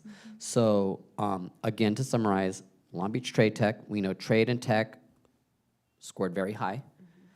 Long Beach Trade and Community Learning Campus, we know those scored high. And then Long Beach Trade Tech and Community Learning Campus, which is kind of like all of it. So you get a abbreviated, a little bit more expanded, and a really expanded name. So the short, medium, large. And we'll get the feedback, collect that, bring it back, and hopefully have a recommendation, or hopefully we can make a recommendation for the board to vote. Yes? Yes? Yay! Thank you. Thank you very much. And that takes us right to 20-minute discussion on this item. So sorry for. No, we were right there. Okay, thank you very much. Moving on to item 6.2, the Facilities Master Plan update. I will defer to Vice President West, who has a presenter who will join us via Zoom. Dr. West? Thank you very much, Board President Malauulu. I'm excited to be here tonight to present an updated Facilities Master Plan. And joining me today via Zoom, because she's at a conference, I head to a conference later tonight, she's at a conference now, is Deborah Shepley. Deborah, you want to introduce yourself from Gensler? Hello, good evening. It's a pleasure to join you. I wish I could be there in person with you, but I'm here to, my name is Deborah Shepley. I'm a principal with Gensler. We're a planning, architecture, and design firm, and we've been partnering with Long Beach City College this past year to develop your long-range vision. You're focused on your facilities master plan update. So Deborah and I today are going to take you through, there's a lot of information, so we're going to blast right through it as we go, and we'll try and answer questions at the end. This is the first start, I'll just say. Today is a draft that you're seeing. There's a lot of information we're going to be communicating. We'll talk about it a little bit at the end, but this will be something over the next 2 months. We want to work with you to discuss, take out to the community members, talk to people on campus, talk with our constituents, go out to our area community, share these ideas, get feedback, and then this would be a process that then we anticipate in April, we would anticipate voting and bringing forward a final plan for final consideration, just to kind of frame the timing today. So we'll jump right on in. Deborah, take it away. Sure. So what we plan to do is to give you an overview of the planning process, of the process that took place, who was involved, and what we did. And then we're going to talk about the Pacific Coast campus, and it's very timely after the presentation and discussion we just had. And then we'll move to the liberal arts campus, and then we'll talk about next steps. So the planning process. I want to begin by emphasizing that the process was very, very participatory. A series of interactive meetings and workshops and forums took place throughout the process, including open campus forums that we held both at the LAC campus and the PCC campus, is what you see photographs of here. We invited the campus communities in to share their thoughts, their ideas, and their perspectives. At the forums, we had a series of interactive boards, and what we asked about is we asked people to share their experiences, and this is one of their favorite boards, so we asked students to draw their paths on campus, where they typically park, where they circulate around. So basically creating a circulation path based on the students that we learned from, based on what we learned from the students. And then this is one of their favorite boards. We asked students for ideas of how to improve the campus to encourage them to spend more time. And we got a ton of ideas, and they fell into these 5 categories. There was a lot of requests for spaces to gather, to connect, outside areas, seating areas, more shade. There was a lot of requests for academic support space for additional tutoring, space for study rooms, to meet and study with others. A lot of ideas about and recommendations to have more activities and events. Food was really popular, and there were some comments about parking and transportation as well. So these are the ideas that we elicited from all that engagement. And then we took all this information from the forums and the conversations we had to inform the planning framework. So the planning framework is the foundation of all of it, is the Long Beach City College strategic plan. So the mission, the vision, the values, the themes, and the strategic goals are key to integrate into this planning process. So this is the focus, and then what we did is based on the information we collected, based on our analysis of the existing campuses, we came up with these, we collaborated with the college to develop these 4 guiding principles. These guiding principles are so important to inform the development of the campuses. 1, to develop your campuses so that they are welcoming and engaging, that they really encourage people to come to campus and engage with each other. Develop the campuses to send the message that you are supportive and caring. And most importantly, to increase the access to all the wonderful support services that you have. To develop the connections so that the campus really feels connected and united across the campus, all areas of each of your campuses, and also between the two campuses. And lastly, and very importantly, is the stewardship of your resources. In this case, particularly the buildings, and to really address the aged, inefficient, and underperforming facilities, and look at replacing where it makes sense, because it is on the long term, it will be more operationally effective. So now we're going to jump into the meat of the presentation and kind of what we're looking at in terms of next steps and what's being proposed. Again, this is a draft. We're not thinking it is fully and complete. We already know in our conversations that there are things that might be missing. There might be questions that we still need to answer, and so we want to work with you over the next few months to really get our arms around that. But this is a first stab based on a lot of this feedback that Deborah discussed and shared. So we thought we'd start with the Pacific Coast campus, and so I'll take you through that. This, as you know, is our Pacific Coast campus as it is today, and what we've tried to do is show the buildings through the years. So these are as those facilities through the 50s, 60s, 70s, all the way to the 2000s, and how the campus has grown. One of the great things that we utilize within the state's database is our Facilities Condition Index. It's an index that looks at our building systems, our HVAC, our roofs, our seismic issues, our concerns with ADA and access. And every single year, we submit to the state in October a complete inventory where all of that information is put into their system, and that is updated, and it gives us a score. And those buildings that are in good condition, we've highlighted in green. Those in fair condition or due for renovation, we're highlighting the Pacific Coast campus in yellow. And those that are in poor condition or in need of complete replacement are in red. And we're really fortunate at the Pacific Coast campus that we have a lot of buildings that are in relatively good position and have good maintenance, and so they have good condition overall. So that really informs kind of where we are and where we look to grow. So this is the starting point for the master plan. One of the pieces that Deborah spoke about is we looked at circulation patterns as we discussed how people are navigating the campus, both pedestrian and in cars. Where are key accesses? How are people coming in? What is our cross streets? And through that, we really found an opportunity.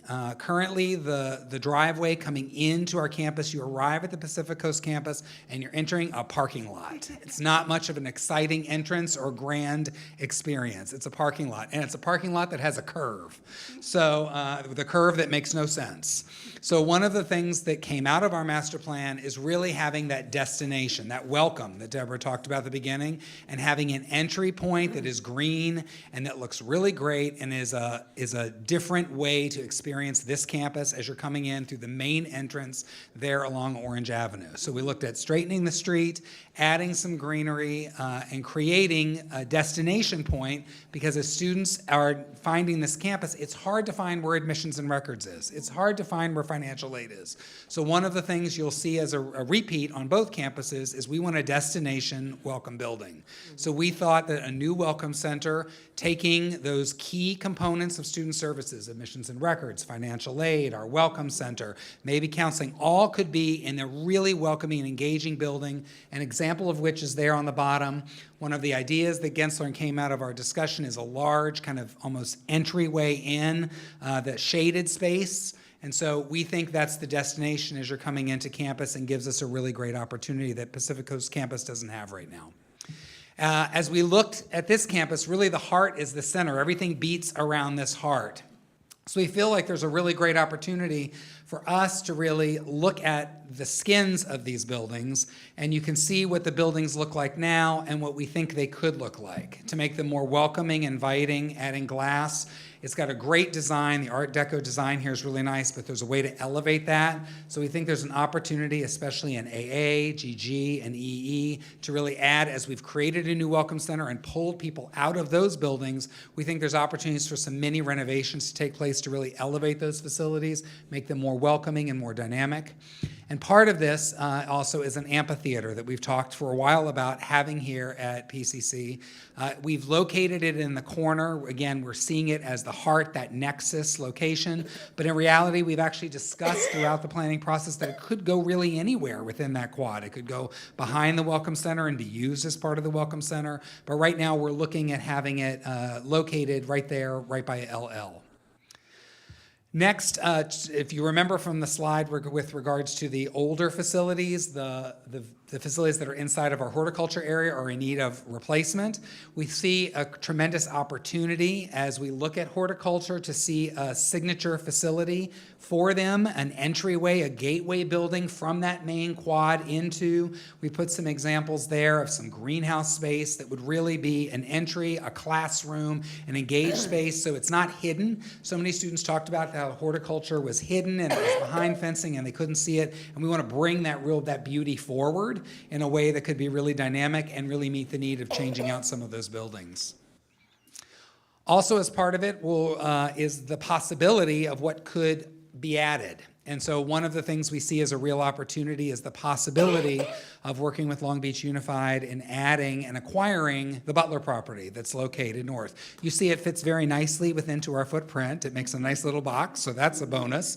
But we also think that there's tremendous opportunity for Long Beach City College going forward, and specifically the Pacific Coast campus, in really looking to create a middle college, an experience for students here throughout the city of Long Beach to come and get their high school diploma and maybe graduate with a 2-year degree at 18 and transfer directly into college as a junior. A lot of cities have that model. We don't currently have that right now, and so we want to explore that opportunity in the possible acquisition or partnership or some kind of engaged opportunity with Long Beach Unified in this process. And also, we think housing is important. We're going to hear housing at the LAC campus. We also wanted to think about housing here on this campus. Is that student housing? Is that workforce housing? Is that housing in a partnership or a third-party agreement? Those are the types of things that we want to make sure we included within this plan, and so you see it up there on the corner, and we thought that would be a great site and a connection for our campus as we move forward. So those are the types of things we've talked about with our Pacific Coast campus. Deborah, did I miss anything? You did a great job. All You right, got it all. she taught me well. Next, we'll go right into our liberal arts campus. So again, just as we did before, we'll talk about this is the liberal arts campus as you know it. Those are the buildings. Over there are the portables that we have. Here again is our growth of the campus through the years, which is exciting to see how it's grown over time. This is the Facilities Condition Index, which might surprise you. Many people that I talk to say, wow, the facilities are just great at the liberal arts campus. You've really changed. The reality is we've changed and put a lot of state-of-the-art buildings in place, but there are a lot that still are in need of change. What's fortunate is our current bond dollars, as you know, are going to work to resolve some of these issues. So we have a number of projects that are currently in project status right now. So G is well under construction, so that's part of our current bond. E building is one of those new projects that we have that's in design right now. With the state, we have Building B submitted as our FPP, our final project proposal with the state. As state dollars come forward, that's one of the main projects we have. So we see some real changes there on that side of campus, and we already just slotted the building footprints in so you could see, because all of those are in progress right now. Also, we've had discussions with you about some of the other buildings there, Q&R and S, we know. Also, kind of you as a board back in May reprioritized some of our bond dollars to focus on this. I'm hoping in a month or two, I'll be coming back and showing you the full plan, but as a preview, right now we're looking at a new stadium sports complex. This is the current footprint of that would move the gym facilities and sports facilities to the other side of Lou Davis, as well as a new stadium sports complex. We're in the throes of that. It's really exciting, the work that we've done. In February of this year, we'll be starting to get proposals on it. It will be a transformative project for our community and for this campus. So we've already slotted that in there so you could see what we were working on. So as we did with the other campus, we looked at the wayfinding and how people are accessing the campus, the circulation patterns. While we see that corner of Carson and Clark as kind of a major thoroughfare, it's not really an entrance. It's not a place where you can come in and kind of say, so that was a problem for us because there's not really an entry point. And while Building A is kind of our signature classic building, there's not an easy, it's so far back and there's not parking adjacent to it, so it's kind of an odd front door. It's a front door that's really a side door. So we began to kind of look at that. But what we did really like is that you see that big thoroughfare down the middle with our sports complex. We really are emphasizing that kind of main corridor, and what's great is that visitor side of the bleachers, that corridor goes right into the front door of Building A. So that really emphasizes a strong spine for our new campus. So as we looked at this is the new context and kind of where we are right now, we began to discuss what's next. What should we be doing? What are the spaces that make sense that are available? Anytime you're putting these plans together, you want to make sure that there are dominoes that come. And you want to be smart about it because you don't want to spend money on putting people in temporary space and moving people. You want to have the dominoes begin to move. So we began to look at what is currently Q and what could go there. And as we went through campus conversations, we really thought bringing the Library and Learning Resource Center front and center, community space, a space that Long Beach can come and engage in, and we want our community to come in and see that library, have it really be forward-thinking and technology-focused. You know, if you've been in Building L, it's a little bit of a maze to get through and try and figure out, and so we wanted to bring that out, and we thought that was a real signature project for us going forward to create that student engagement, front door space, library space around education. So the dominoes begin to start. So Building L moves into the new space, and so now you have the old Building L. So we demolished the old Building L, and so we thought, what is next? What are the next big needs of our campus? Well, we really think that C and D, if I had buildings that give me the most trouble from a maintenance perspective, or C and D, those are our STEM, technology, and nursing facilities that are on campus. We think those need to be brought forward and brought up. So we want to invest in STEM, technology, bringing nursing, looking at a signature building similar to what we have with Building M, and put those two high-tech buildings right next to each other. We think there's opportunities to pull the setback of that building back, creating kind of a little courtyardy space between them. We believe we can go up 3, maybe 4 stories and really fully utilize that space and for land management. And we think it'll be a real win for our students as we go forward. So C and D then come off the plate. And now we're looking at that front door experience again. And as I spoke in the beginning, we don't really have a great front door at LAC. So what we talked about through our conversations with student services and students and our faculty is how can we create that welcome student services area, that front door in a way so that you can get onto campus. Buses can drop people off there. Third graders can come to our campus. Students can come and park and there's parking and you walk right in. So we talked about bringing all of those student services spaces, just like we did at PCC, out front and center in a new student services focused building with admissions and records and financial aid and counseling and all those transactional things front and center on that part of campus. And we think that's going to be? This is where C and D are right now. Oh, okay. And again, like the gateway into PCC with an overhang, we've talked about there's a gateway through, so you see that shaded space, a gateway in and a welcome area, and reconfiguring even the parking lot and the green space and the welcome so that now you've got a front door that people can come and engage in. So that brings up questions because a lot of those things are in Building A right now in the center. And Building A is historical, and Building A is beautiful, and Building A is really iconic. So what do you do? So one of the things that we brainstormed is really utilizing the cross-section. As we talk with people about Building A, everybody walks around it. It's almost like an impenetrable fortress. So when people drew their space before, if you go back and look at that slide, everybody walks around the building. What we want to do is make it semi-permeable. We want to create opportunities to go through that space and have it be the true cross-section. and we see it as a way of bringing those programs like our Justice Scholars, like our Black Student Success Center, like our programs for API and Native American programs, and all of those kind of student cultural programs, like front and center in the heart, right there in the middle of campus, fully utilizing that center courtyard, giving everyone their own individual space, but creating collaboration and community among all of those groups. And so we think there's a great way to kind of re-energize that building in a way that it's not been seen before, and really use it as the centerpiece, the true heart of our campus, and put those values front and center and forward. Also on this slide, you'll see Building K. It's an older facility for us. We think it's prime for renovation. The state, we anticipate, we hope, will have dollars from their bond program. We think it's an opportunity to bring that forward. Building I has been a little passion project of mine. I know for many of you, we've talked about bringing that forward as a new child development center and bringing it on campus. We think the bookstore space is odd over there in the corner. Bookstores aren't what they were in 2019. They were already diminishing in 2019, and the pandemic really changed the way they operate. So we can move to a new kind of hybrid model of bookstore, and we thought the Child Development Center, bringing it from away onto the campus, really made a lot of sense. Connects to our students, connects to our faculty and staff, connects to our community.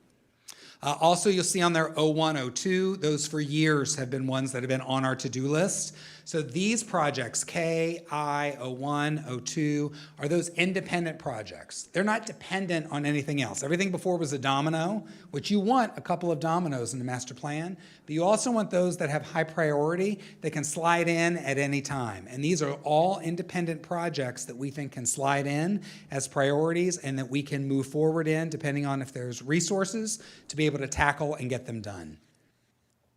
So arts we have there. Last, we have, I skipped over it and I shouldn't have.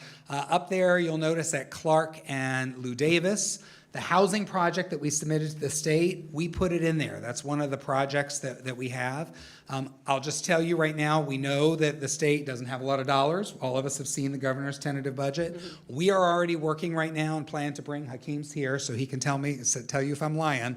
We've already begun looking at the plan of what it takes for us to move this forward on our own dime. With the money that you, again, had allocated towards this project and how we can quickly bring that to fruition. We're already working on that right now. We're not waiting for May when the state's going to tell us no. We're prepping that as we speak. So we don't think it will be the same size that we had before. We think it might be scaled back, maybe pulled back from the street a little bit, maybe a little lower, maybe a few less beds because we have less money, but we think we've got some time to really work it through and make it ours. So you'll see our first housing project up there at Clark and Lou Davis, we're looking to move forward with. Second to that, we don't think that's enough housing. And I don't think you think that's enough housing. So we also have the opportunity with Lot L that could, again, come at any time because now the stadium's out of there and we're looking at a second housing complex that could be in there, somewhere between 500, maybe 700 beds inside that area to bring us up to maybe 1,000 to 1,200, depending on how we go. So there's a second housing complex, and what we love is we've created a little neighborhood. You've got recreation, you have housing, you have academic learning and resources in the library, all of there on this side of Carson that creates a great community for our students, both during the day, 8 to 5, and after hours, and on the weekends. So it begins to change a little bit the dynamic of our campus to a 24-hour day, 7-day-a-week campus. Last thing, as I'm talking a lot, is that connection across. We know it's a challenge for us. That's a big barrier. Carson is not an easy thing. We're divided. So we began to really discuss with Gensler and throughout our campus community opportunities to potentially bridge that, and I know you all know we already have an oddly shaped bridge there now. The idea would be to create something new.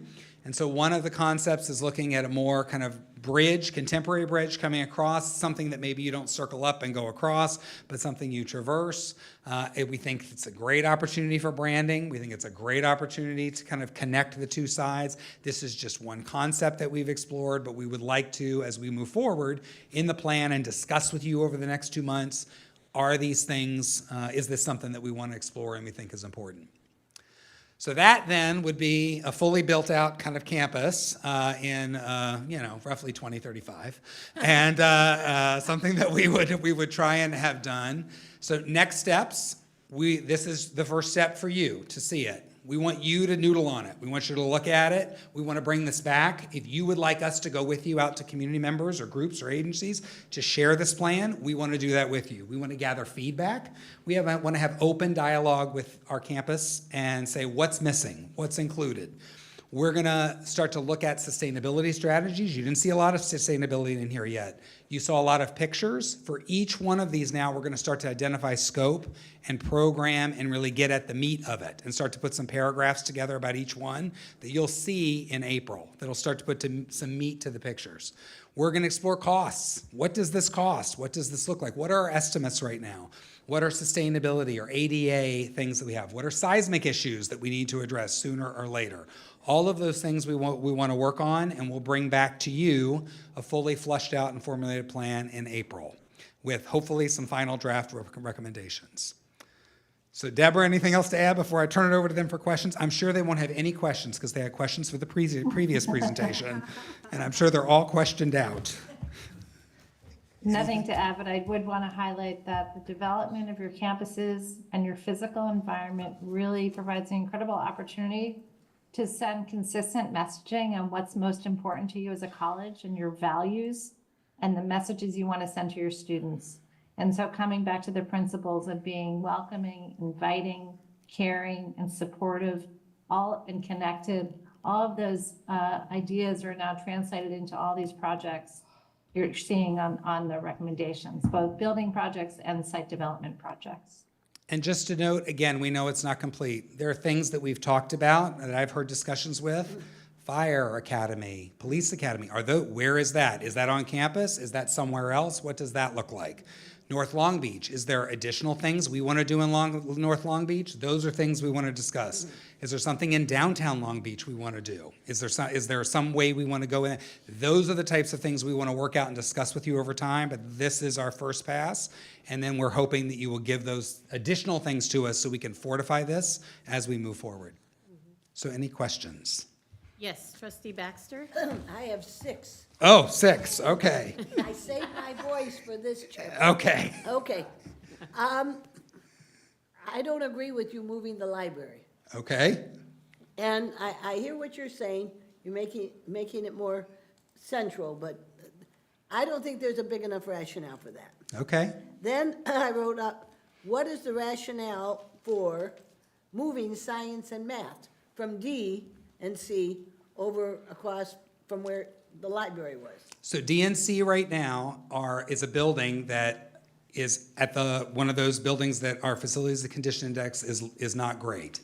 So the cost to renovate those buildings is significant. Okay. And the FTES, the full-time equivalent stuff that we generate in STEM is huge. So the idea, if you're renovating, you got to put all those people somewhere during that time. So the timing of it and that domino, it makes more sense in an open space, wherever that is, to build new and then move those facilities over from C and D than to try and renovate those existing spaces, that the cost to renovate would way outweigh what it costs to right-size them, because they're very inefficient. Think building systems, HVAC systems, the technology, all of it is outdated versus building new. And again, the library space was the space that was open. So that's the reason why. Good question. No, I got more. Okay. What about the planetarium? Planetarium would be part of that. So planetarium, So all of those STEM, move all that across. all of those STEM facilities would move. Okay.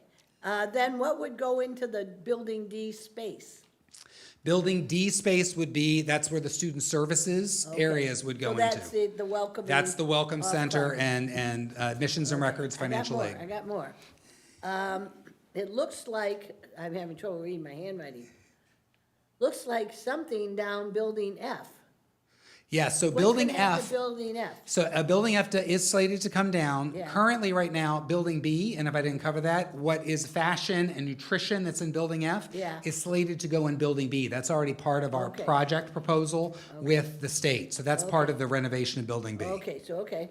Then, if you're, and I liked moving the Child Development Center. This has been. I set knew you'd for love that. 25 years, I'm in favor of it. But then where are you gonna put the bookstore? So we've talked about that. So there's a couple of different models out there that a lot of colleges are exploring. Some colleges are real, Cabrillo College is one, are going fully online. They're going the full Amazon model offline. I don't know whether we're ready for that. It's one of the things we're exploring to see, but we're looking at satellite locations similar to what we did with the coffee pavilion outside. Yeah. That we can do a small 2,000 square foot, 1,500 square foot space for books at times of year. And retail space for sweatshirts, t-shirts, pens, paper and stuff. We don't need that full bookstore. They don't need a space anymore for thousands of books to come in because most of them are shipped out. And so we think we can shrink that footprint and bring it in.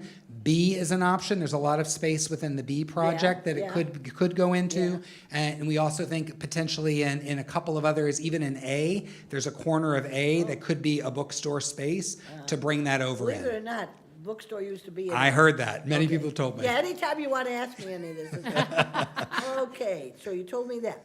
Now, you said the arts were moving to K, but K seems pretty full already with the arts. K already is the arts. Yes, K is I know. all the arts are in there. So it's just a renovation. That would be a Oh, renovation project that we would do. That's a state project, we think, because of the building age Okay. and those facilities. We think that we can leverage some state dollars with bond money. We put in a little bit and get a lot more from the state with their bond. That's a perfect project for us to partner. Age, condition, those are winners Okay. for us. And then the last thing I wrote was, I liked having student housing near the Learning Center, which is the library. You don't know, that's gonna be a challenge to you, but I'm never going there. But I also like the idea that you're thinking about two buildings, and that's it. Great questions. Trustee Chico? Thank you for that great presentation. It was so good and very exciting, to think about where we could be going. When I first got on the board, one of the things that I had heard from the community, because I'd worked in the community for so long, is that there is a definite disconnect between many of the community members and this institution. And I love the concept and the idea of making this campus more welcoming. I'm sorry, Ginny, I'm totally for moving that library so that it's up front, so that people in the community could be like, I could go right, I know, I could see it. I'm just gonna go in there. If you can't see it, if it's buried, it's a little intimidating even coming on campus. Agreed. And so I think it's really great that we're kind of putting that into the forefront on both campuses. So I love that idea. But going back to the PCC campus, a couple things that I want us to focus on or partner on is I think it would be great if we reached out to the city of Long Beach, because the state just gave the sixth council district millions of dollars to renovate MacArthur Park, which is adjacent to all of this new entryway. So maybe aesthetics, maybe opportunities to really, leverage dollars and cooperate. Totally. There's really an opportunity there because they're in the planning stages with the community. That's great. In fact, we can probably use some of the information that they've already collected from the community as what the community wants to see in that area. That's great. That's a great piece. We'll do that. Okay, thank you. And then the second piece is, I'm always looking for more housing. I think we all are. So I love the fact that you're like, well, maybe we'll just do another building. Love it. The one thing about, the one opportunity with PCC is it is on a major thoroughfare, on a major transportation thoroughfare. And so there are federal dollars to build housing, affordable housing on those transportation corridors. So I would definitely look at those opportunities, because if we can get money to help us pay for that, because we're meeting all of that criteria, checking Agreed. off those boxes, it would just be a really great opportunity. I don't want us to miss it. Great comments. Thank you. We'll explore that as well. That's Thank great. you. Thank you. Trustee Zia? I agree with my colleagues. I also want to better understand the cost implications of what we're envisioning here. kind of the meat and potatoes kind of gal. And I know I've expressed this to you, Chip, and you're examining it. A lot of the UC systems are looking at safety and seismic security. And I'd like to see that, to see how it's being contemplated, what we're taking into account, the risk factors, and based on that, beyond the aesthetics. And I fully like the beauty part of it, but also want to better understand the safety and security piece and how we're bearing it in mind. And that's pretty much the addition I have from all the good comments I've heard today. And I'd like to see the cost implications as well of what we're envisioning at some point in the future. The plan is that we will start to have our arms by April around some of the cost implications, so you know what this costs and what it looks like. The safety piece, I think you're spot on, is something that we will also pull out and explore building by building so that you can see that, as well as access. ADA access is really critical for us as well. It doesn't make a lot of sense to have these facilities, and people have a really difficult way of accessing them. So ADA, sustainability, we have a lot of systems that we're wasting a lot of time and energy in, and spending a lot of money to run that could be a lot more efficient. So those three big ones, you're going to see back: safety, sustainability, and access. And seismic. Yeah, well, safety is part of seismic, of course. Thank you. Trustee Ntuk? Yeah, thank you. Thanks for the presentation. It's great to see that we still have buildings from the 1930s and 40s on campus and where they are. I mean, I know, when I went to school here, they were still here. But it's great to kind of start reimagining the whole space and maximizing it. Very supportive of the student housing aspects and looking at relocating for function and thoroughfares. Love, finally having, I don't know if we're gonna get the property, but at least the middle college idea from Long Beach Unified. I mean, that parcel just makes so much sense to fill out the whole footprint there. And agree with Trustee Chico's comments. The city currently has a infrastructure task force on the bipartisan infrastructure law and the Inflation Reduction Act, that they could talk about funding and, federal dollars. The mayor was here earlier today and said that Long Beach has got some of the most federal funding in the state from the Biden-Harris administration. And so there's, I think, a real opportunity to, make our dollars go farther with either federal or, city combination, or all three, that are there. I like the bridge. I've always thought the current overpass is nice, but probably not used that much. And it depends. It depends on how long you have to wait for the red light there. But it also would not be nice, it's safer to have no red light, go over back and forth, connect the The two. neighbors will be in favor, because Yeah, they hate the stoplight. they want to keep speeding. And I just think this is good overview. I'm looking forward to more details. I know this is a work in progress and iteration, but just supportive of what's presented today. Thank you. Yeah, keep comments coming as you go, and as things are missing, let us know, and we'll include it as we go forward. Perfect. Anyone else?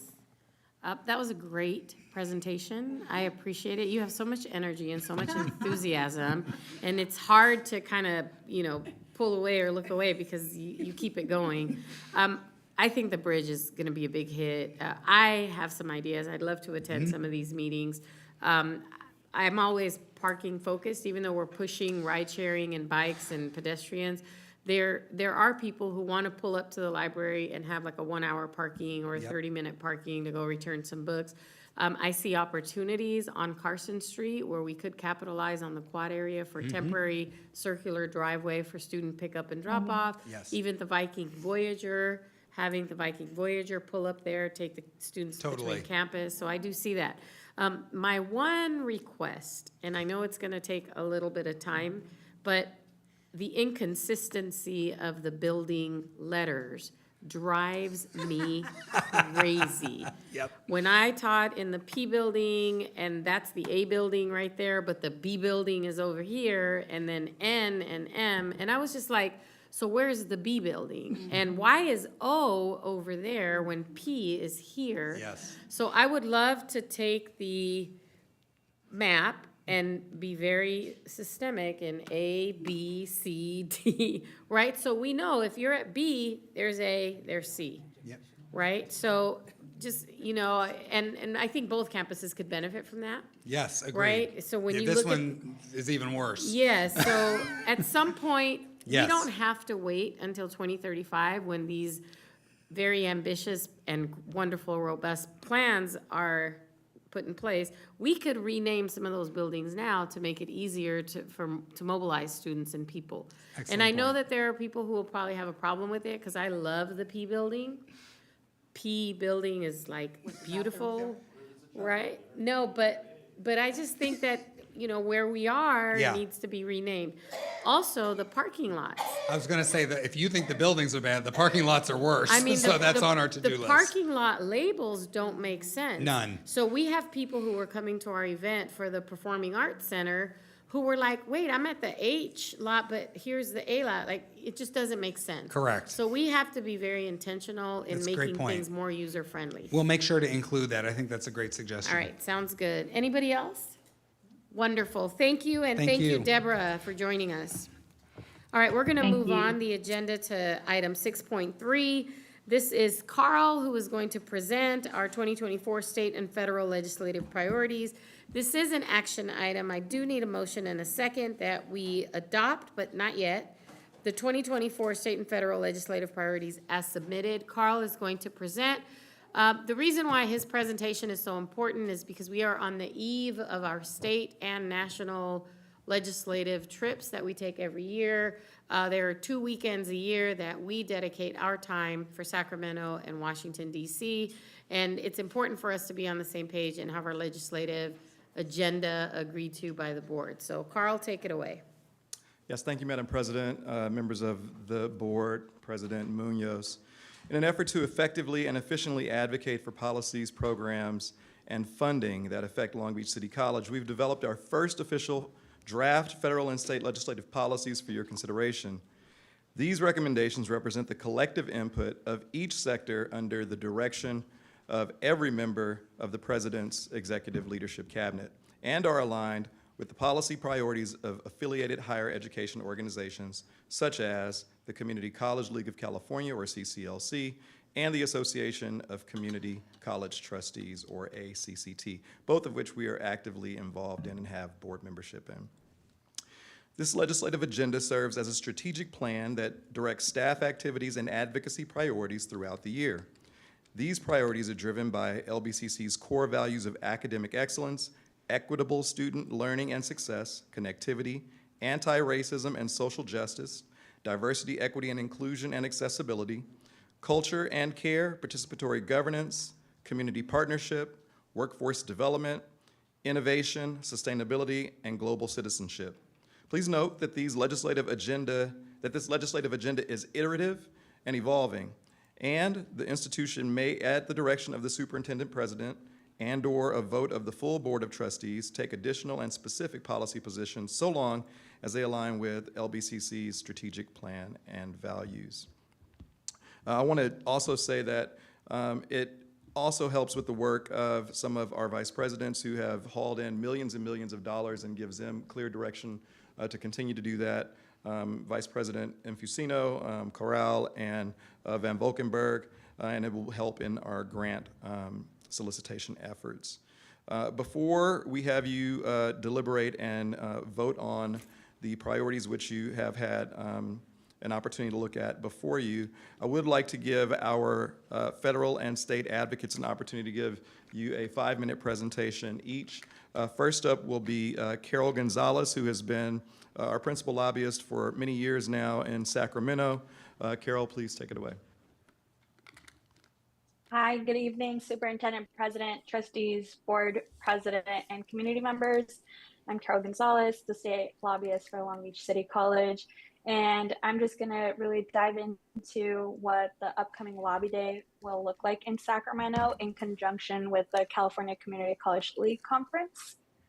So far, we have scheduled meetings with the Long Beach delegation members, including Senator Gonzalez, Assemblymember Lowenthal, Senator Bradford, and 2 education chairs. We have Assemblymember Mike Fong, who chairs the Assembly Higher Education Committee, and Assemblymember Marzucci, who chairs the Assembly Education Committee. Still waiting to hear back from the Senate side. Given that the governor recently shared his proposed budget, our goal during the lobby day is really to share our legislative and budgetary positions, but also showcase the work that Long Beach City College is doing. So our hope is to really support 5 significant areas, including funding the Cal Grant framework, student pathways, which includes the community college nursing program, dual enrollment, and supporting student basic needs, which includes legislation that would help our student parents who struggle with childcare and student housing. As a quick overview of the priorities, the legislature adopted the Cal Grant Equity Framework last year through the higher education trailer bill. However, they pushed back the funding part of the bill to 24-25, which is this year. However, it was depending on the revenue outlook. This year, the governor did not include it in his proposed budget. He did mention, though, that there will be further conversations to be had with the legislature, which is why our ask would be for its inclusion in this year's budget. Essentially, what it would do is streamline the state's financial aid system, simplify the awards, and provide aid to over 100,000 more students through the simplification. We'd also like to support the governor's proposal to address California's nursing shortage. This proposal would provide one-time funding over 5 years for the expansion of a nursing program on community colleges. And there's also legislation on the same issue, which would authorize community college districts to offer bachelor's of science in nursing. On the same topic of pathways, we'd also like to support upcoming dual enrollment legislation, since we've been strong supporters and advocates in years past, and also continue to support other basic needs like student housing. Lastly, we'd like to advocate to support student parents who need after-school care. Long Beach City College initiated a very innovative program that helps student parents with after-school childcare. We've seen this be a great success over this last year because this program really supports the most needy students. Therefore, we're currently working to sponsor legislation that would allow community colleges to provide after-school care, making it simpler for students and more accessible. We're still working out the details of the legislation, but we're very excited to take lead on this. With that, that was really a quick overview of the legislative visits and our hopeful priorities. It's still early in the legislative process, so I imagine there will be more policy ideas and proposals that come down through the pipeline, especially since there will be revisions made into the May revise. So I'll be sure to keep Carl and Dr. Munoz updated and informed as those come up. I really look forward to your visit to Sacramento and continuing to support the work that you all do. Thank you. Thank you, Carol, and you do a great job for us up there in Sacramento. We're looking forward to coming up to see you next week. And next up is Senior Associate with our federal advocates at Townsend Public Affairs, Joseph Mello. Joe, if you can give us a 5-minute overview. Yeah, thank you, Carl. Hey, everyone. Good to be with you. As he mentioned, I'm the federal advocate with Townsend Public Affairs based out here in Washington, D.C. And just wanted to give you a quick overview of what's happening at the federal level, look ahead to this year, our upcoming advocacy trip, and discuss our legislative priorities with that context in mind. So currently, the House is out of session this week. The Senate is in, and it's a really big week for senators. Trying to find agreement on a border security, immigration, and Ukraine-Israel package. The Senate is usually quite bipartisan and has been recently, but reports are indicating that it's not going too smoothly this week, as has been the story for our appropriations process and trying to fund the government. So the good news is we have continued to avoid a government shutdown. The bad news is we still have no final budget for FY24, but we are moving in that direction. Last week, Congress passed another 2-step continuing resolution to approve appropriations bills in two separate tranches by March 1st and March 8th. Notably, the education and labor bills, which are most relevant to us, fall in that latter group of March 8th. But based on our conversations, congressional leadership believes that this extension will provide enough time to hash out the details of their previously announced top-line spending agreement. So as lawmakers are still trying to finalize FY24 appropriations, the FY25 budget and appropriations process is simultaneously approaching. This should really kick off with the president's budget, which is anticipated to be released in early March, coinciding with his State of the Union on March 7th. So we anticipate that the FY25 process will begin shortly after, but in the meantime, we do have two projects that we are awaiting final approval for in that final package. This includes $963,000 for some advanced manufacturing equipment to support workers entering the aerospace industry. This request was supported by Congressman Robert Garcia, and really proud that Long Beach City College was the only community college in the nation to receive funding through the NASA account at the federal level. So I think it's a really unique accomplishment, and look forward to continuing our partnership there with NASA. Also awaiting final passage of $1 million for a housing and higher education complex through Congresswoman Barragan. But looking ahead real briefly, it's obviously an election year, which could drastically change the politics out here in DC. That'll impact funding priorities, agency priorities, regulations. But until then, we still have significant action happening on the higher education policy front. And especially two pieces that are included in our proposed platform here. The Workforce Pell Act was pushed through the Ed and Workforce Committee. This is something community colleges have fought for a long time, which would expand Pell Grant eligibility to short-term programs. And they also advanced the Stronger Workforce for America Act, which is a Workforce Innovation and Opportunity Act reauthorization, better known as WIOA.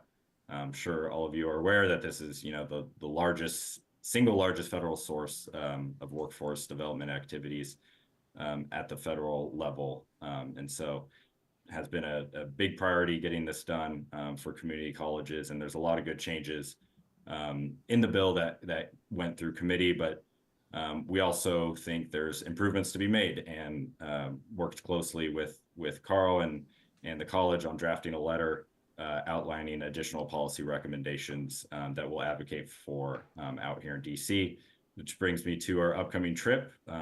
We are currently in the middle of preparing for ACCT Legislative Summit.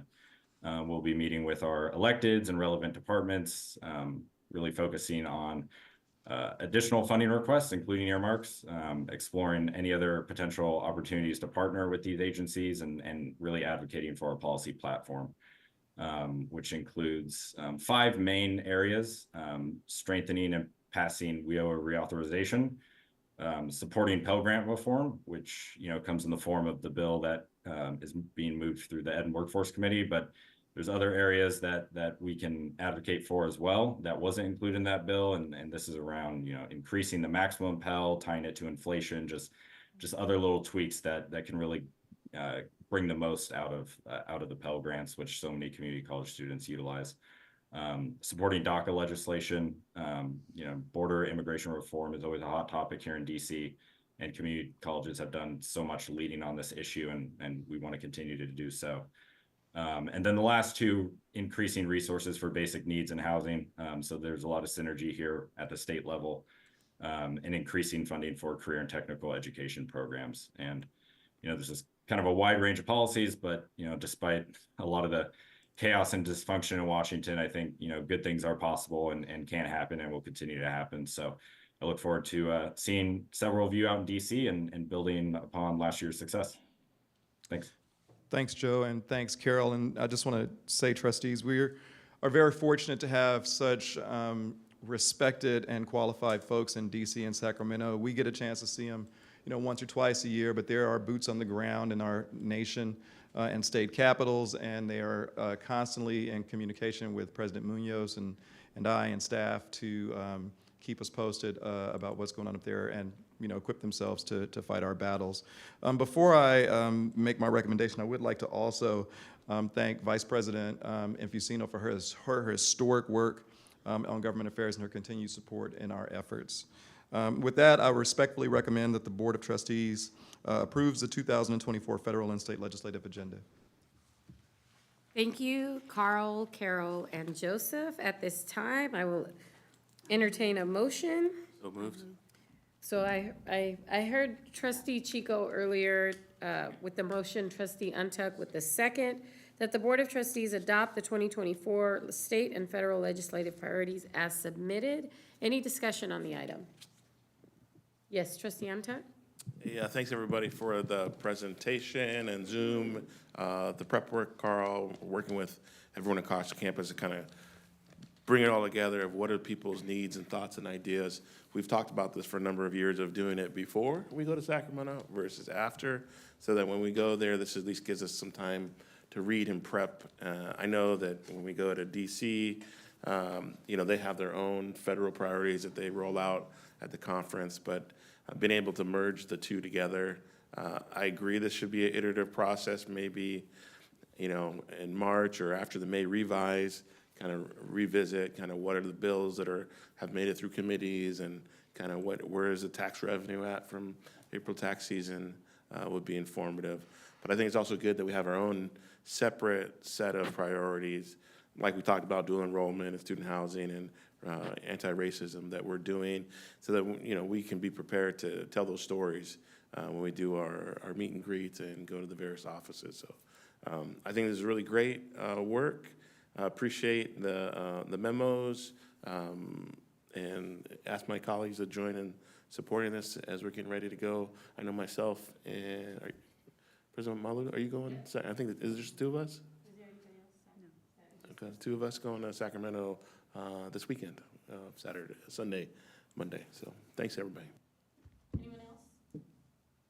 Okay, so we've come a long way over the past 8 years in our organization of legislative priority meetings and visits.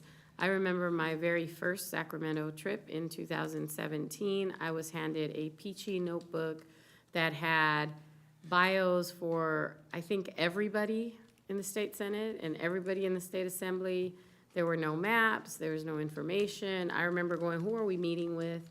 I knew who our legislators were, but the direction was just kind of all over the place. We came back, we sat down, we talked, we organized. The next meetings got better and better, and through time, I really appreciate the work that staff does in making sure that we have talking points, bullet points, direct asks, maps of our district. Each of our representatives has information about the demographics of our community and our students. And that's the reason why we've been so successful in bringing back resources and funds to the district, because we're able to walk in there armed, locked and loaded with information. That NASA grant that we got, Trustee Baxter and I are gonna pat ourselves on the back because of the work that we did last year. And I've said this before, but Trustee Baxter is a hustler. She knows how to hustle. And when we went to the National Science Foundation and we went to other federal agencies, we're gonna shake hands on that one. So I think NASA should treat us to, trip around the moon or something. But thank you very much. Appreciate all your hard work. And I agree, I think we should revisit this periodically, especially after the May revise, and just, figure out where we need to go from there. So I have a motion and a second. Do we need a roll call vote for this, or can we just do a voice vote? All right, sounds good. Thank you, Madam Secretary. All in favor? Aye. Any opposed? All right, motion carries. Thank you. We're going to move on to Section 7 on the agenda. This is a Board of Trustees section. For those of you who follow, you will see that we made a change in the way we organize our trustee reports just to make it more consistent with the other reports on the agenda. We're going to begin with item 7.1, which is an amended employment contract. I do need a motion and a second. This is for our Superintendent President, Dr. Mike Munoz. Second. Trustee Untuck with the motion, Trustee Chico with the second. And the recommended action is that the Board of Trustees approve the amended employment contract for Superintendent President Dr. Mike Munoz as submitted. The initial contract was approved for a 3-year term commencing January 1st, 2022 and ending June 30th, 2025, with the total compensation of $305,000 plus health and welfare benefits and life insurance. The amended employment contract effective July 1, 2023, ending June 30, 2028, provides for a cost of living increase of 8.2 effective July 1, 2023 for fiscal year 2023-2024. For the term of the agreement, the district shall contribute to Dr. Munoz's deferred compensation plan, IRC SEC 403B, at 2.5% of his annual salary. For the benefit of the public, there are attachments on Board Docs agenda so you can review the entirety of the contract. I have a motion and a second. Any discussion? I would like to discuss this item and just say that I'm in favor of this motion. I do believe that Dr. Munoz more than earns it. I see him out in the community. I see him working. I see the hours that he keeps. I get emails from him all hours of the night. He's on vacation and he's emailing, calling, checking in. I've worked with 3 superintendent presidents and 2 interims, and I've never seen this level of commitment and dedication. He knows students by name, he knows staff members, he attends events and meetings, and he's constantly networking. A lot of the resources and funding is because of Dr. Munoz being the face of Long Beach City College in the community, in the education space. Sometimes I feel like I'm with a celebrity when I'm in Sacramento, when I'm in DC. I've attended events, not in Long Beach specifically, but outside of Long Beach. We've gone different places in downtown LA, the college opportunity space, colegas, and everybody knows Dr. Munoz. Everybody knows him. Everybody gravitates toward him. Everybody wants a picture with him. He's personable, he's affable, he's knowledgeable. I think he deserves this, and I'm a big supporter, and I'm happy with the work that you're doing. Anyone else? Trustee Untuck? Yeah, thanks. You said many of the same things I was going to say, Vivian, but I too am in support of this amendment. I believe it matches up with the rest of our staff that we've given the cost of living adjustment passed through this year for all of our workforce. I think it brings him into parity with his colleagues around the district, around different districts around the state. And I think the extension is worthy as well to make sure that we continue to have long-term security, that he's going to be with us and continue to do great work. Just the 360 or 180 degree culture change that we've had in the last 2.5, 3 years. I've not seen ever at this institution. The work of equity and bringing in state and federal dollars, of just I feel like the college day, we were all rowing in the same direction in a big boat, and you could feel it with everybody on campus, and it's a real privilege and pleasure to be in that situation. And so, I'm glad we're able to do this, and it's I'm in support of the efforts, and thank you also to my colleagues. We also added in language from the LA County Office of Education to modernize and update the contract to be in compliance with the county office. So, just thanks everybody for all your hard work and effort that went into this. Anyone else? Trustee Zia? Yeah, I want to say a couple things about this contract. 6 months into the initial contract, we gave a raise. Again, we're giving another raise. I just want to make sure, because this contract keeps opening every year for a raise. So I'm going to vote for it, but I just want to punctuate for the record. I don't want to keep reopening the contract. I'm supportive of the recommendation. I know we went through quite a bit of iterative process, and I'm content with what's being presented, but I just don't want it to be setting a precedent that every year we're going to reopen this contract. With that, I'll go ahead and vote yes on the contract. Anyone else? So I'll be a second-time speaker. There is one thing I neglected to say that I meant to say. In the time that Dr. Munoz has been here, which I think was 2018, 2018, to my knowledge, he's never done anything to put a black eye on the district or to paint us or portray us in a negative light. He represents us well in the community, very positively, and he conducts himself as a consummate professional when it comes to Long Beach City College and the spaces he occupies on our behalf. The representation that we have with him reaches far beyond the limits of the district, goes into the state, goes into national, and we're very excited about the future. And I agree with Trustee Untuck. He provides a sense of stability that extending his contract to 2028 makes me feel comfortable, because in that time frame, there will be contract reopeners for some of our other bargaining units, and we will need to make sure that we have someone at the helm who's got the experience, the institutional knowledge to see us through those times. And I know that Dr. Munoz would be a hot grab with other districts and other agencies. So I want to make sure that we incentivize his decision to stay with us and to continue to serve us, because that type of stability, you really can't put a price on. So with that, I'd like to ask for a roll call vote, please. Virginia Baxter. Aye. Herlinda Chico. Aye. Vivian Malauulu. Aye. Uduak-Joe Int Ak. Sunny Zia. Aye. Motion carries. Congratulations, Dr. Munoz. Thank you for your service. Item 7.2, Board of Trustees report.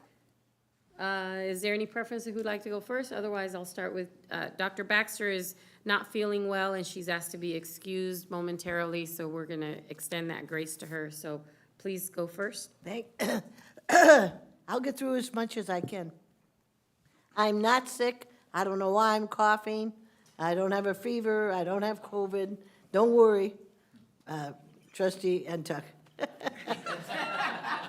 But if you're sick my tomorrow. booster, I'm okay. Okay, oh, that's good, okay. So, I'll just give a rundown of what I've done since the last board meeting, really because it's been relatively short time. There isn't that much to report. But anyway, on December 6th, we had the Rotary Scholarship Committee meeting, and then, of course, the College Board. Then on the 8th was the Foundation Holiday Party. On the 9th was, this was a great thing. The mural event at the North Long Beach Center. I got to go down and paint. Boy, they were impressed. But it was a great idea to have something significant on the side of the building, and the building's lovely. But I think it really brought the proximity to LBCC, back to that. On the 14th was the LBCC holiday party, followed that night by the Ronald McDonald House holiday party. I went to a lot of parties. On the 16th, I went down to Discover Day in Area 3, which is Sunny Zia's area, and that was put on by Sunny Zia and Cindy Allen, and they had snow, and the kids just loved it. But the worst part was, in my mind, is people lined up, this huge line, to get a free gift. Well, you know what happened? They ran out. And so people stood in line for at least an hour, but there were hundreds, maybe thousands of people there. They couldn't possibly have had that many gifts. Anyway, it was a great, great day. Did you give them a gift of education? That's true. Thank you. Why weren't you there to help me? And then on December 30th, we had the Exits Brunch. On the 6th, the AAUW meeting, which discussed Tech Trek, which is sending 7th grade girls for a week at Whittier College where they learn about science. It's basically to promote STEM with young girls so that they think about this as a possible career. Then the State of the City on the 9th. Then Marlene Temple had a birthday party on January 14th. And I'll tell you, she had to have 300 or 400 people there. And I went with my husband because she wanted him to be there. And it started at 4. I thought, 4 to 6, we'll be home 6:30. It went from 4 to 8 p.m. with music and entertainment and all this kind of stuff. It was just wonderful, fantastic. Yeah, Marlene is 2 45s. And then on the 16th, well, I thought that was cute. Then on the 16th, I had the Lakewood Village Neighborhood Association Board meeting. On the 17th, the Assistance League of Long Beach Scholarship Committee meeting. Then at lunchtime, the State of the Port luncheon, which was fabulous and so interesting. Then the 18th, the Foundation Board of Governors meeting. Then at that night was a reception for Sherry Baisley, who was the first executive director of Ronald McDonald House, and she's gone on to other things. The 22nd, there was a press event for Robert Garcia getting us the $4 million grant, which is such a wonderful thing. And a lot of it had to do, Vivian, with you and I talking to people, and a little, Congressman Garcia had something to do with it. But anyway, but we were the only community college, I'm going to say in California, to receive a grant from these funds. And then on Monday night, I had the Helping Homeless Students Board meeting, and then on the 24th, was the labor event. So busy, and I'm happy to do it. And on this wonderful note, I'm going to leave because my husband sent me a text. He says, turn off the microphone because I'm tired of listening to you cough. So I'm turning off the microphone and I'm leaving you all, and everybody have a good evening. Yeah. Thank you, Dr. Baxter. You are busier than I am. I hope you feel better. Thank you. All right, Trustee Ntuk, would you like to go next? Sure, thank you. Happy New Year to everyone. Seeing you for the first time in 2024. Hope everyone had a good holiday rest and spent time with their families and an opportunity to celebrate the new year. Few things I attended on Martin Luther King Day. I know there was a big day of service here with Leadership Long Beach, and I want to thank everyone who participated, and it's always great that the campus here at the Pacific Coast campus can host community events. I was at a different event in West Long Beach. We did a West Long Beach cleanup with about 40 kids along Willow Avenue. Actually, I ran into President Malu's husband getting his hair cut as we were picking up trash outside. And him and Coy, they don't want to come out and help join us. But but it was great always to make King Day a day of service and bringing people together. And it was really, really nice day. I also attended the State of the City that the mayor put on. This year was the first time they had the youth State of the City. We should be proud. One of our current students, Malika Lassiter,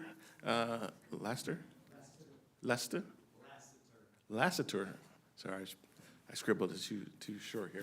But she did a great job of, I want to say, maybe 10 minutes of video performance, just well-poised posture, just really represented the college and the community and the youth at large.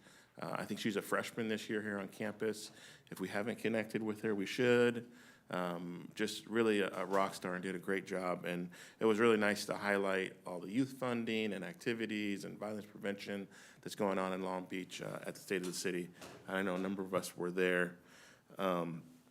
There's also, putting on folks' radar in March, Housing California is hosting their statewide conference here in Long Beach. I put in a bid and we got approved to do a student housing tour and panel.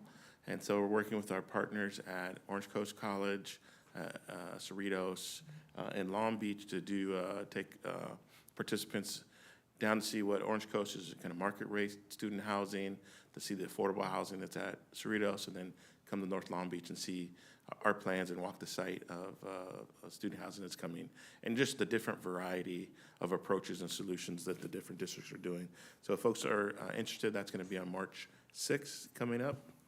I'll be attending this weekend the California League of Community College Annual Legislative Summit. As I said earlier, it was great to have the presentation tonight. I really want to thank Carl Kemp for organizing. We already have our schedule. our meet and greet materials, our dinners that we're gonna do with some member Lowenthal is all booked. And it's just really great to see that all ahead of time, and excited for that. And then just in closing, I hope we can adjourn tonight in the honor of Felice Marie Sparks. She was a member of my Jack and Jill chapter. She unfortunately passed away just unexpectedly from a kidney infection, of all things. And so she was an alumni of Long Beach City College, earned her Bachelor of Administration here, went on to do her bachelor's degree in Human Resources and MBA at Long Beach State, and just a very active member of community. And hopefully we can adjourn in her honor tonight and put that in the minutes of the final resolution. And that concludes my report. Thank you. Trustee Chico? So I think the two things I want to focus on, because I can't read the calendar, I mean, we're everywhere all the time. But the state of the city, I agree. Our Long Beach Poet Laureate was incredible. I think she really kind of stole the show. Sorry, Mayor, it was great, but she shined. And on Monday, January 22nd, I attended my first LACSTA meeting. We changed bylaws, but I will tell you that there was a very good discussion on artificial intelligence and whether or not we're going to adopt and embrace or ban and fear. It was a robust conversation. I'm sure we're going to have more. They're also talking about how the need for a lot of cybersecurity positions, and that's really going to proliferate. So I'm happy to know that Long Beach City College is really at the forefront of some of those programs, and we're already offering those. So that's going to conclude my report. Thank you. Trustee Zia? I have some pictures that Dario's going to pull up, and if you can start the time once the pictures are up, I'd appreciate it.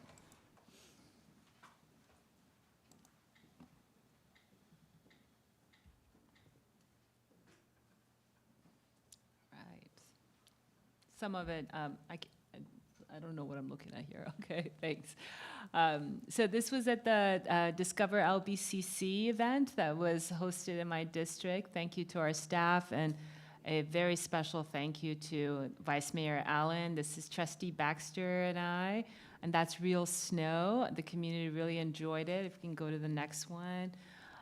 This is Long Beach TV, who covered the event. Great job again to our staff, Vice Mayor's office. Vice Mayor Allen herself raised money for this event, and it provided value to a very underserved part of our community that I have the honor of serving. Next slide. This was the other part where I was addressing the public. Next one. As you can see, we had Santa in the sunshine and snow, and there was quite a bit of kids. I think about 1,000 people. Is that right, Carl, or more? I heard there was quite a bit. It was in the thousands range, right? Correct me if I'm wrong. 1,500. So Carl promised epic, and he delivered on that. Thank you, Carl Camp. All right, next slide. This is our very own Tracy Carmichael and her lovely twins and husband. And she warned me that it's pretty treacherous out on the snow, and it really was. I got hit pretty hard with snowballs. The kids are not, they don't mess around. Yeah, it was great. And look at how cute they are. Next slide. And this is our Long Beach City College exhibit. They were so awesome. Everyone did their amazing parts and educated the public about the value that we bring to the community. So I was really impressed and happy that we were able to get our resources out there, and we partnered with the city. There was different departments, so that was fantastic, and hopefully it was a value to the community. I'm positive it was. Next slide, please. More pictures with Santa. As you can see, there's sunshine and real snow. Next. And that's me very excited, taking selfies with the public in the background. And then as Trustee Baxter mentioned, on December 22nd, we had the press conference with Congressman Garcia and the recipient of a $4 million grant from U.S. Department of Education. Very proud to have received that, or for our organization, our district to have received that. It was such an honor being there. Next slide, and I think that's the whole delegation outside, and that's pretty much it. I just wanted to highlight, like Trustee Chico mentioned, there's quite a bit of events that happened that I echoed with my colleagues that I attended, but these were the seminal ones that I wanted to capture for today's report. Thank you, and that concludes my report. President Malauulu. Thank you. And I am going to move on to my report.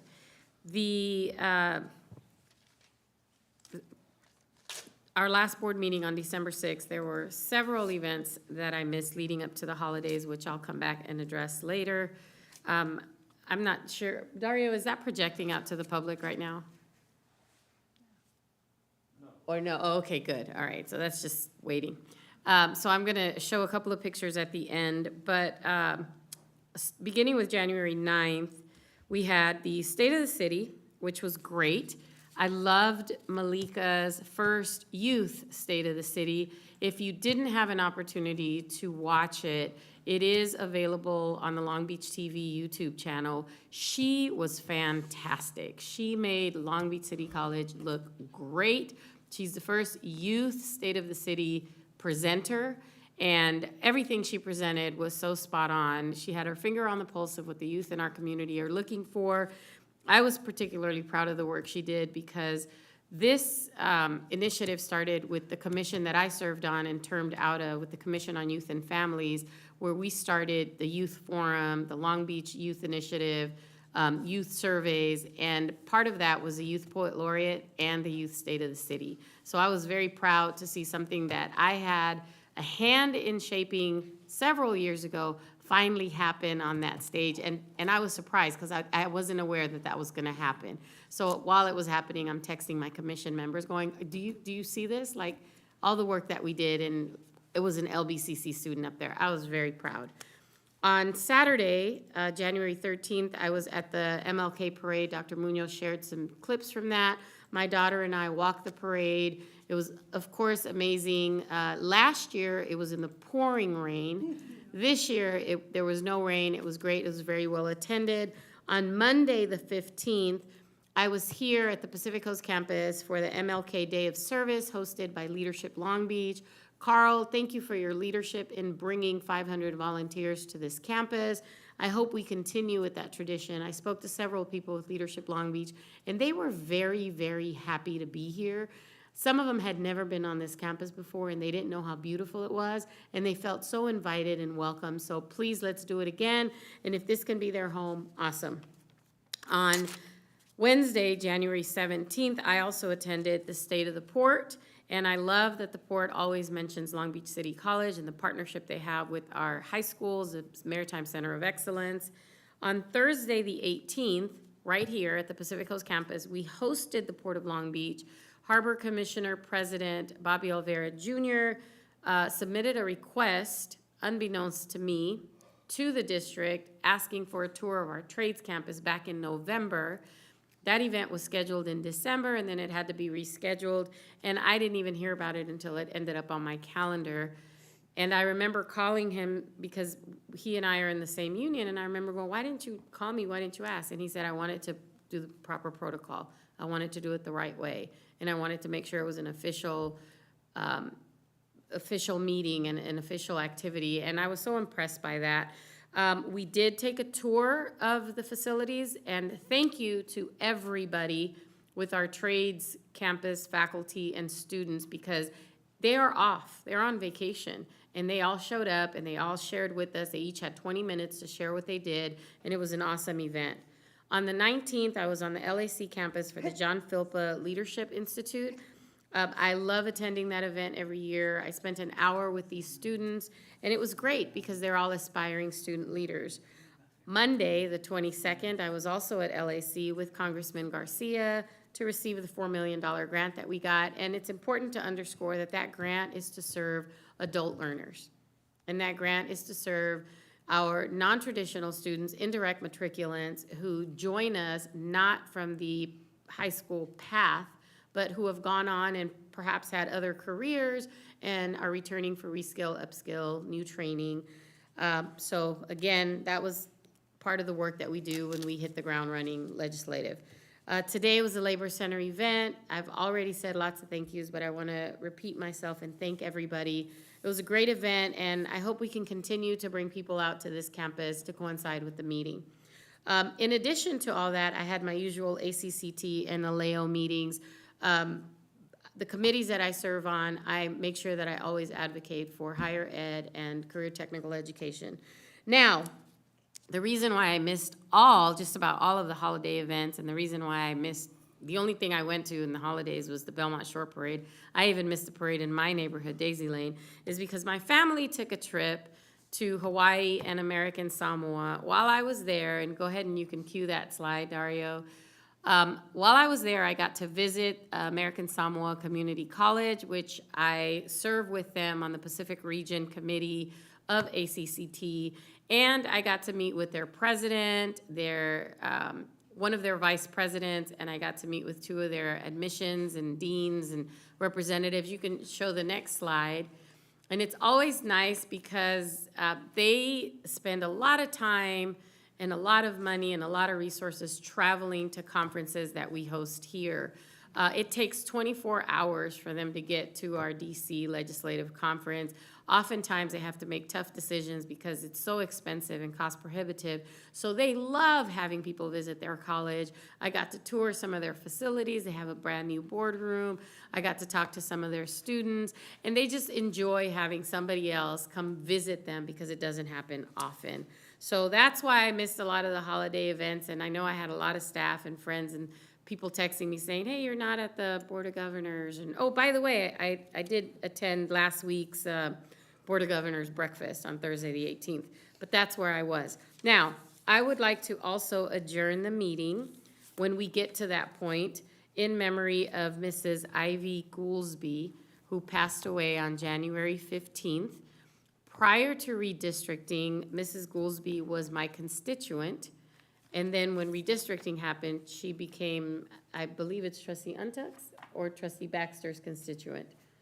So, because of the way they redistricted. Mrs. Goolsby was a staunch supporter of Long Beach City College, involved in a lot of our Board of Governors and city initiatives. She was a personal friend of mine, very supportive, kind. I received a Christmas card from her every year except this past year. And I had a feeling that maybe she wasn't feeling well, and then I found out that she passed after the holidays. So my heart goes out to her, her family, and I will also adjourn in memory of her when we close out this meeting. So now, with that, we're gonna move on to section 8 of the agenda. Are there, 8.1, any item can be removed from the consent agenda? Do I have any requests? Yes, President Malauulu, item 8.3 and 8.13. 8.3 and 8.13. So at this point, I'd like to entertain a motion and a second to approve all items except 8.3 and 8.13.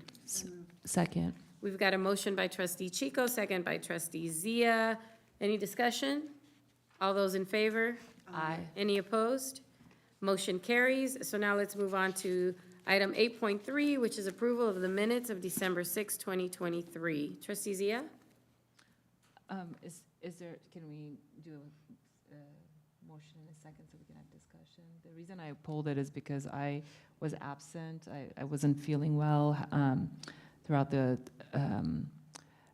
closure of the meeting, so I'm going to vote to abstain. That's why I pulled the item. Got it. Okay. So I need a motion and a To second. approve. We've got a motion by Trustee Untuck, a second by Trustee Zia, and the motion No, is to... It was Trustee Chico. I'm sorry, Second. Trustee Chico, I misspoke. The motion should read that we are, is it, Madam Secretary, I want to make sure that I use the correct language. We're holding out the section item 8.3 on the agenda for a separate vote? Is that correct? All right, any discussion? All those in favor? Aye. All those opposed? Motion carries. And I'm abstain because I was not here. Got it. So I'm sorry, I jumped the gun a little bit. Any discussion on that, Trustee Zia? You've already explained. Would you like to discuss it further? No. Okay, thank you. All right, so any abstentions? Aye. Thank you, Trustee Zia. Motion carries. And now let's go to item 8.13, which is request for proposal approval. This is that the Board of Trustees approve the request for proposal approval as submitted. It's an RFP 24D006 commencement production. Award the request for proposal to Onstage Rentals, Inc., RFP 24D006, to secure a dedicated and experienced provider capable of delivering a comprehensive range of services essential to the success of the college's upcoming commencement ceremony. Is there a motion and a second to withhold that from the rest of the consent? Move to approve. Any discussion? Trustee I Zia? think Trustee Chico seconded, and I'd like to. We have a motion and a second, Trustee Antec, Trustee Chico. Sorry, Trustee Zia, and a discussion. Go ahead, please. Sure. I'm a little confused by this item because it says in the background, 2 responsive proposals were received. The district is awarding to the most responsible firm submitting a proposal with competitive pricing, yet the pricing is not listed. So I don't know what I'm approving. And it says the contract will come back at a later time. So I don't understand the point of agendizing this item without the fee being memorialized in the item, and therefore I can't really vote on this because I don't know what value I'm voting on. Trustee, I'm sorry, Dr. Munoz, would you like to add some additional information to that? So I just want to apologize in advance. Dr. West, I did go ahead and let him leave early. He had to drive all the way to Palm Springs for a conference, and so I wanted to respect and make sure he got there safe before it got too dark and late. From my understanding, obviously, when we go through our procurement processes, we follow our standard processes. And so in terms of the point of the price not included in this proposal, I'll make sure I make note of that and to give that feedback to the team. Unfortunately, I don't have the price in front of me, so I wouldn't be able to answer that specific question at this moment, but we'll definitely make note of the concern and share that with the team. I also have one question where it says the contract for this award will be brought back to the Board of Trustees for final approval, the ratification. Would that hopefully include the amount, but would that also include details about the scope of the services? So yes, the contract would have more detailed information in terms of the scopes of service, as well as it would obviously include the dollar amount because you would be approving that specific contract with that specific amount. So right now, all we are approving is the RFP. The way this reads, and my understanding of this particular item, it's the request for proposal award. So it's allowing us to go to the next stage, which would begin to, through your approval, which would begin to allow us to negotiate a full contract. Okay. Any additional discussion, Trustee Antec? Dr. Munoz, in general, this was competitively bid. Generally, what's the situations when we don't have to competitively bid?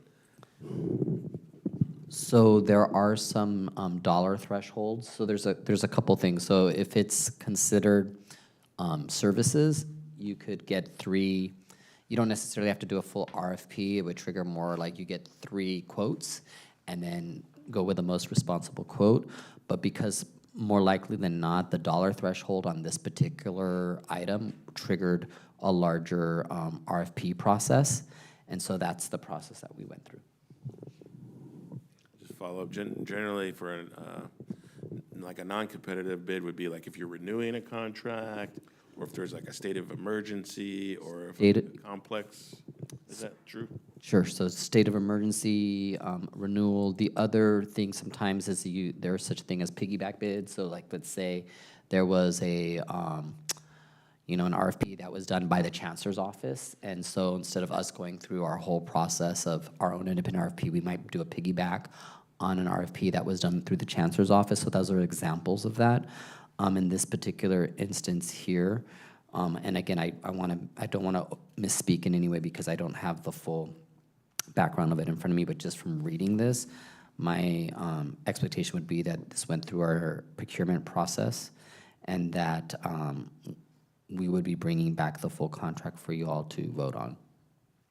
President Malauulu, may I? Anything else, Trustee Ante? One more question.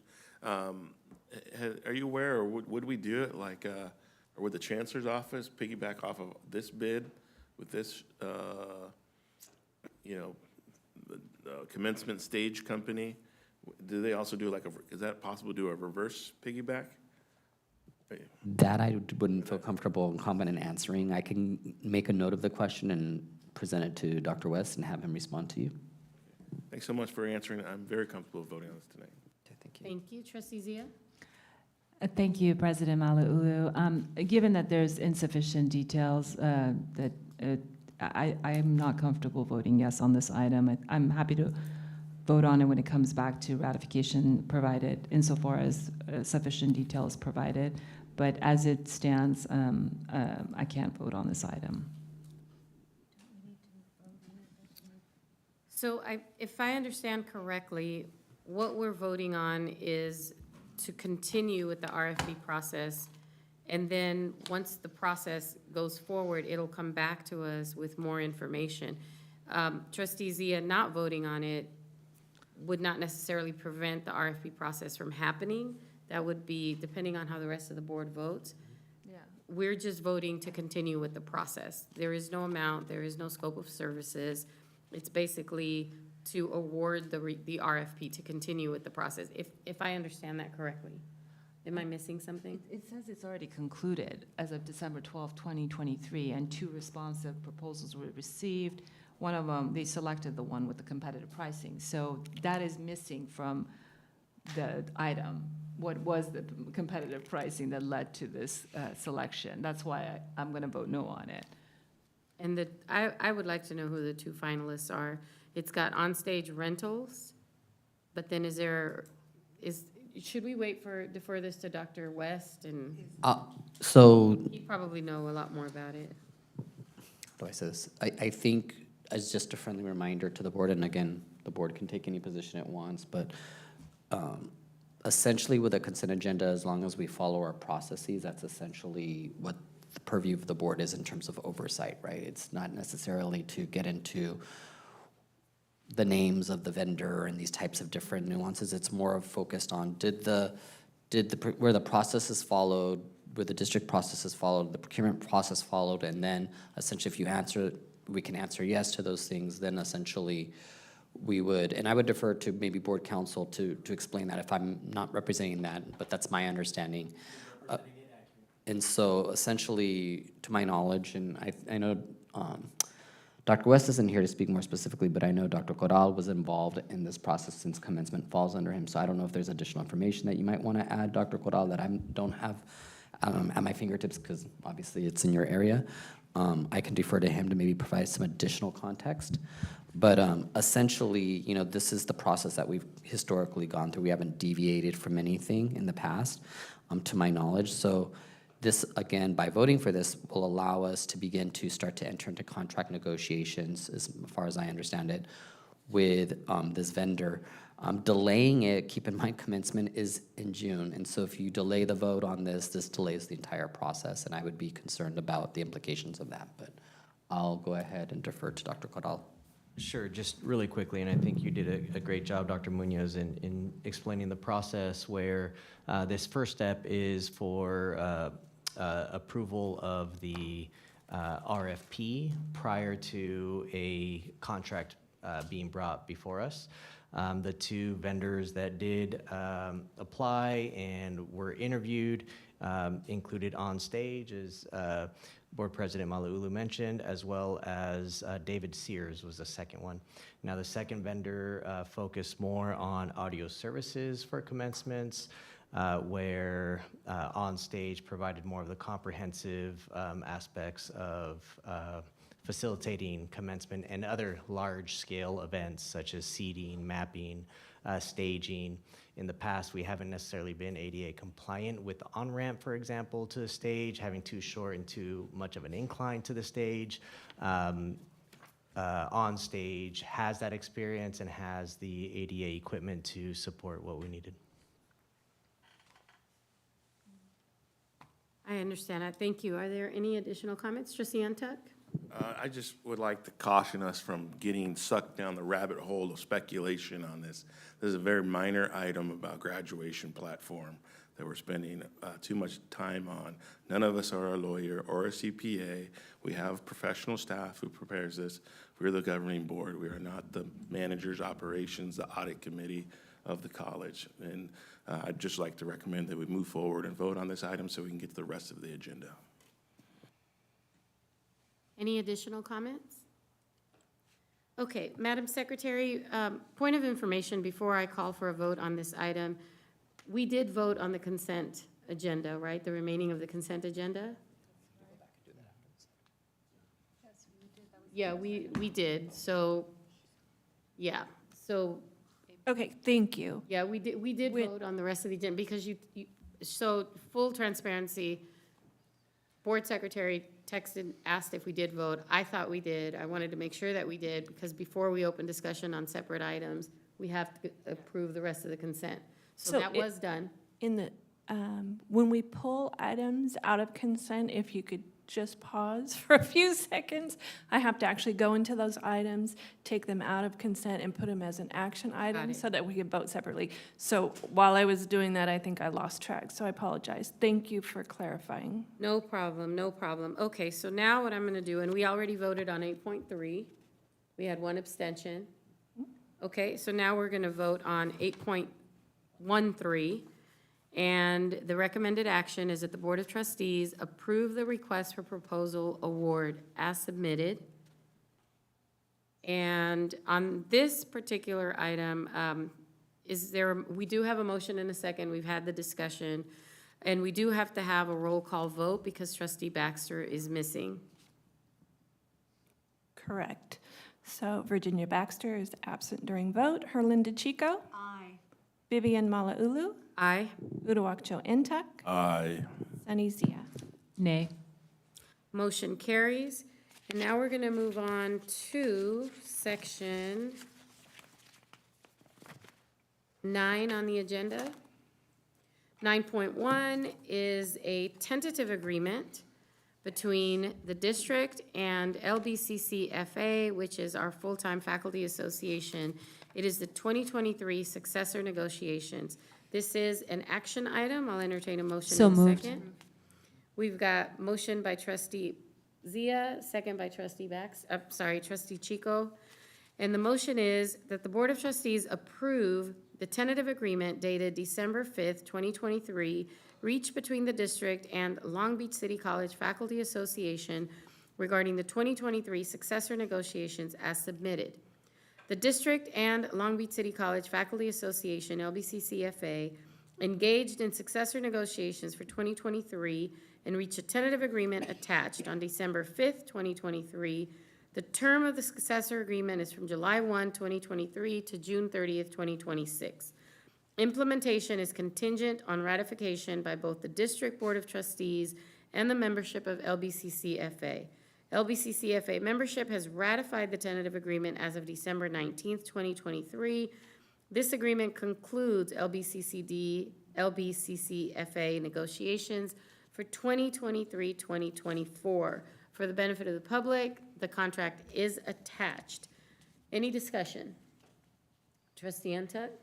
Yeah, thank you. I just want to speak in support of this and give a thank you to Vice President Shua for all his and his team's work over the negotiations that were happened this past year. I also want to give a big shout out to the two Veronicas who led the negotiation team for FA. We've reached a 3-year master agreement that includes a historic 8.22% increase, which has never happened in college history, and the largest increase in probably at least the last 2 decades for all of our full-time faculty, part-time faculty, and our AFT members received, and management, even Dr. Munoz. But it also included department head increase for their stipends that hadn't been increased in about 7 years. And it's a 3-year with one non-fiscal opener in 2024-25. And just, I know that there was a lot of collaborative work. We went through the collective bargaining process as we should, and I think it yielded a result that was a fair contract and a win-win for the students and for the college and for all of our employees and staff. So just ask for a vote of support. Thank you. Trustee Zia? I too like to echo the sentiment and the effort. I know it was quite a bit of a deliberative process, and our staff did a great job, and really want to commend the faculty for their hard work. You're the front line, and you take care of our students. It's well-deserved, and it's an honor voting for this contract. And I too want to give credit to the faculty leadership, as well as Vanessa, who also spoke tonight. Anyone else? Vanessa Peralta, I think was her last name, sorry. All right. I would like to also make a couple of comments. I have some information here that I'd like to share. Prior to us voting for this contract, I want to mention that it is a historic 8.22% increase for this academic year. It also increases department head stipends, which was a really big item. And it's a 3-year contract. It's got room and space for one non-fiscal reopener in the 2024-2025 year. And I'm proud to support this contract because it's the third 3-year contract that we've been able to provide. And that had never happened before in the history of the district. So it's something that I'm very proud. And also, I would like to echo what my colleagues have said, to thank both sides of the negotiating table. It is not easy negotiating a contract. It is not easy negotiating a contract for an extended amount of time. And it's certainly not easy negotiating a contract after the current contract has already expired. I know that there's a lot of anxiety and a lot of frustration the longer it takes. And for the most part, I do believe that most people conducted themselves with the level of professionalism that we would expect from a team that is willing to collaborate, work together, and who understands what goes into this type of negotiation.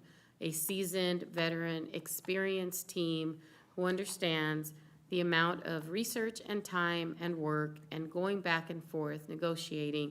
So I'm proud of the decisions that were made, and I'm optimistic that moving forward, we will be able to negotiate even better contracts and under even better circumstances. So thank you for that. At this time, Madam Secretary, roll call vote, please. Virginia Baxter, absent during vote. Herlinda Chico. Aye.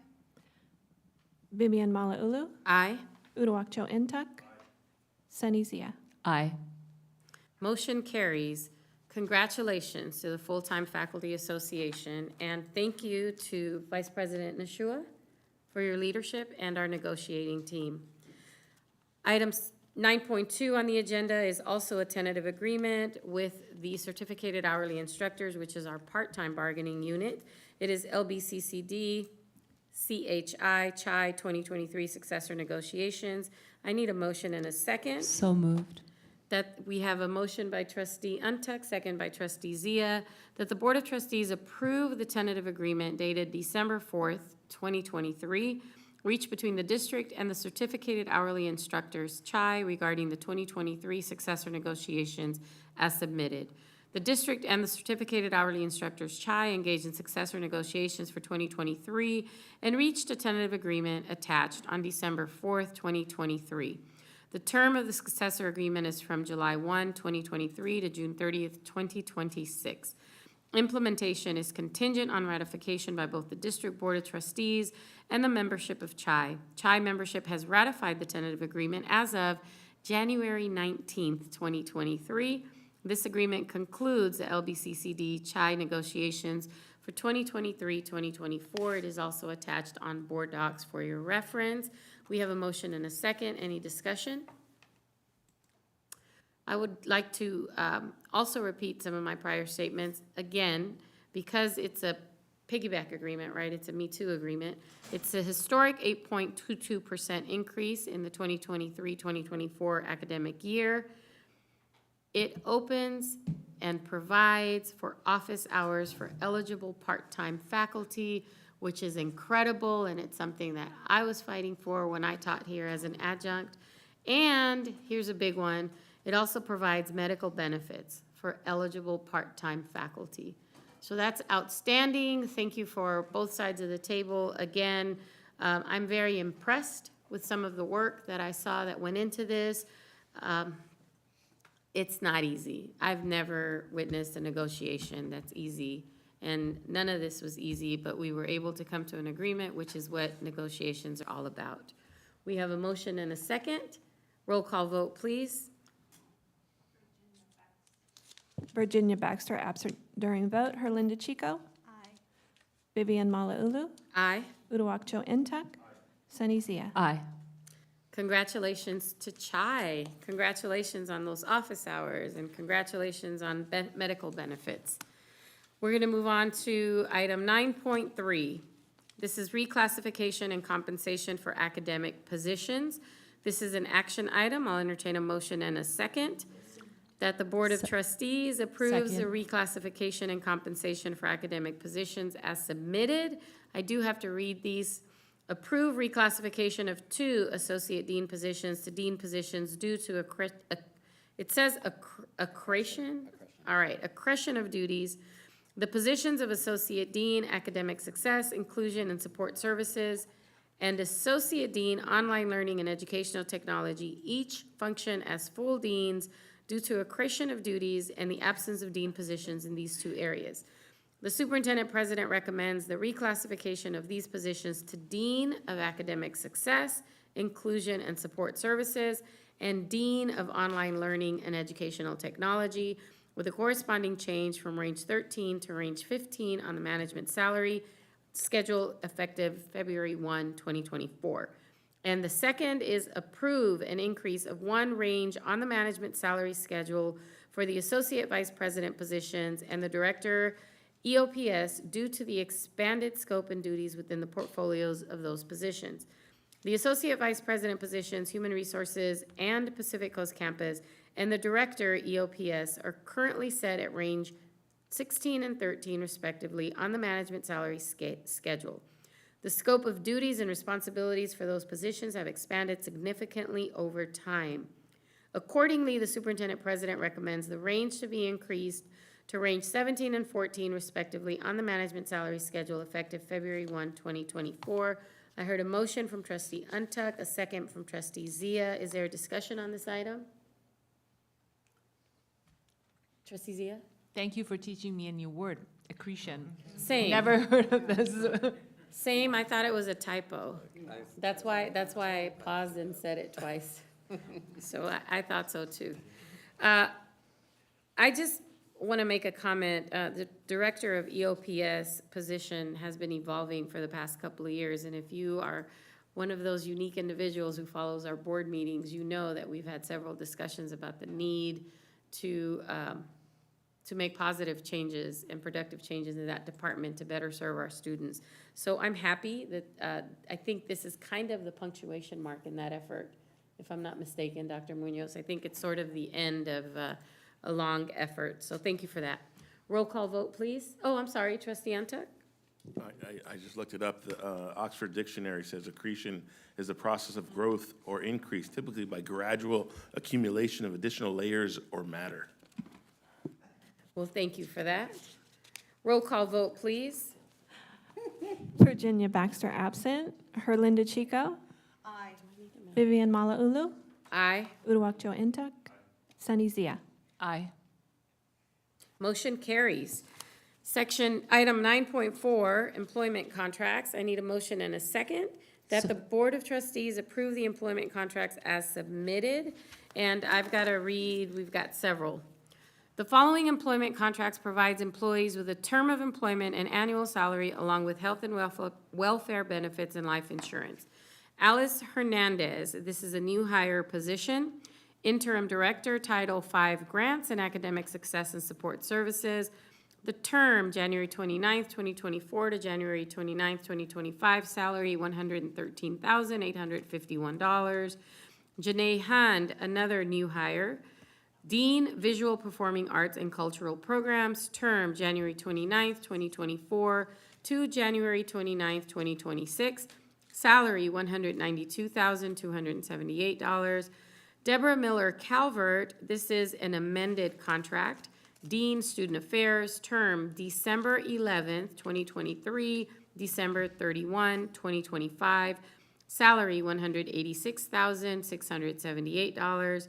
Nina Richardson, a new hire position, Director of International Students, term January 29th, 2024, January 29th, 2026. Salary, $135,750. Pending board approval of reclassification, Urania Freeman, Dean, this is a new hire, Dean of Academic Success, Inclusion, and Support Services, term, and by the way, this is a follow-up to the motion that we just passed. Term February 1, 2024, February 1, 2026, salary $192,278. Hussam Kashu, also a new hire position that we just voted in the previous action. Dean, Online Learning and Educational Technology and Learning Resources, term February 1, 2024, February 1, 2026, salary $192,278. I need a motion.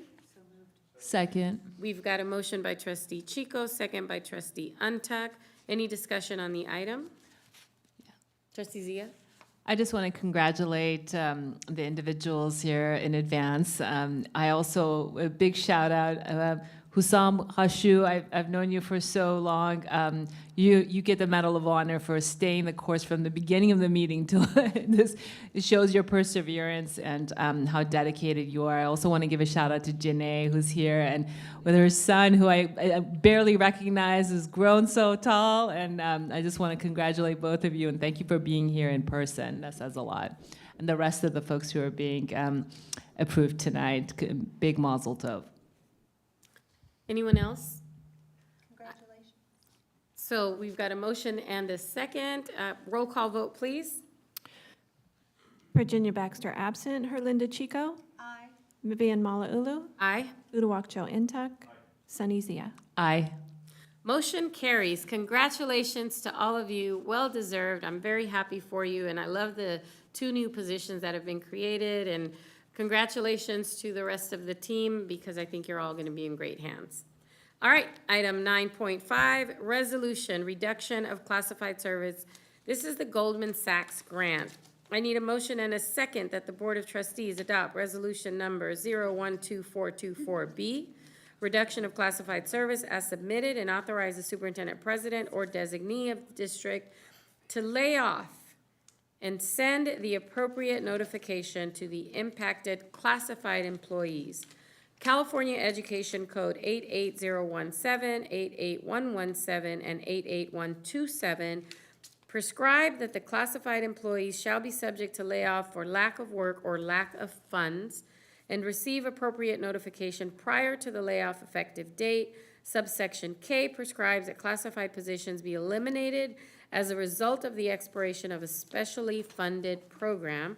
The employees to be laid off shall be given notice not less than 60 days prior to the effect date of the layoff. The Goldman Sachs grant funds will expire at the end of working day, May 31, 2024. With the loss of special funding, it is recommended that the board adopt resolution number 012424B, authorizing the superintendent president or designee of the district to lay off and send the appropriate notification to the impacted classified employees. I need a motion and a second, please. Second. We've got a motion by trustee Untuck, second by trustee Chico. Any discussion on this item?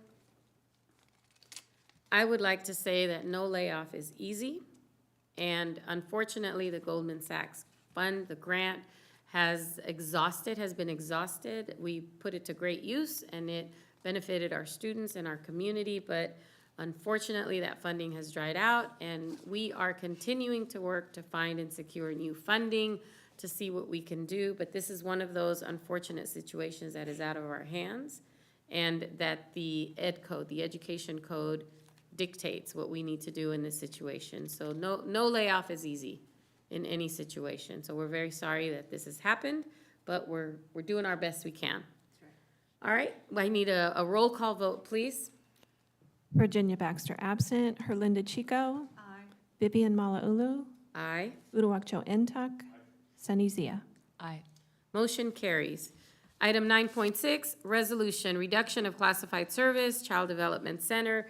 I will need a motion and a second that the Board of Trustees adopt resolution number 012424C, reduction of classified service as submitted, and authorize the superintendent, president, or designee of the district to lay off and send appropriate notification to the impacted classified employee.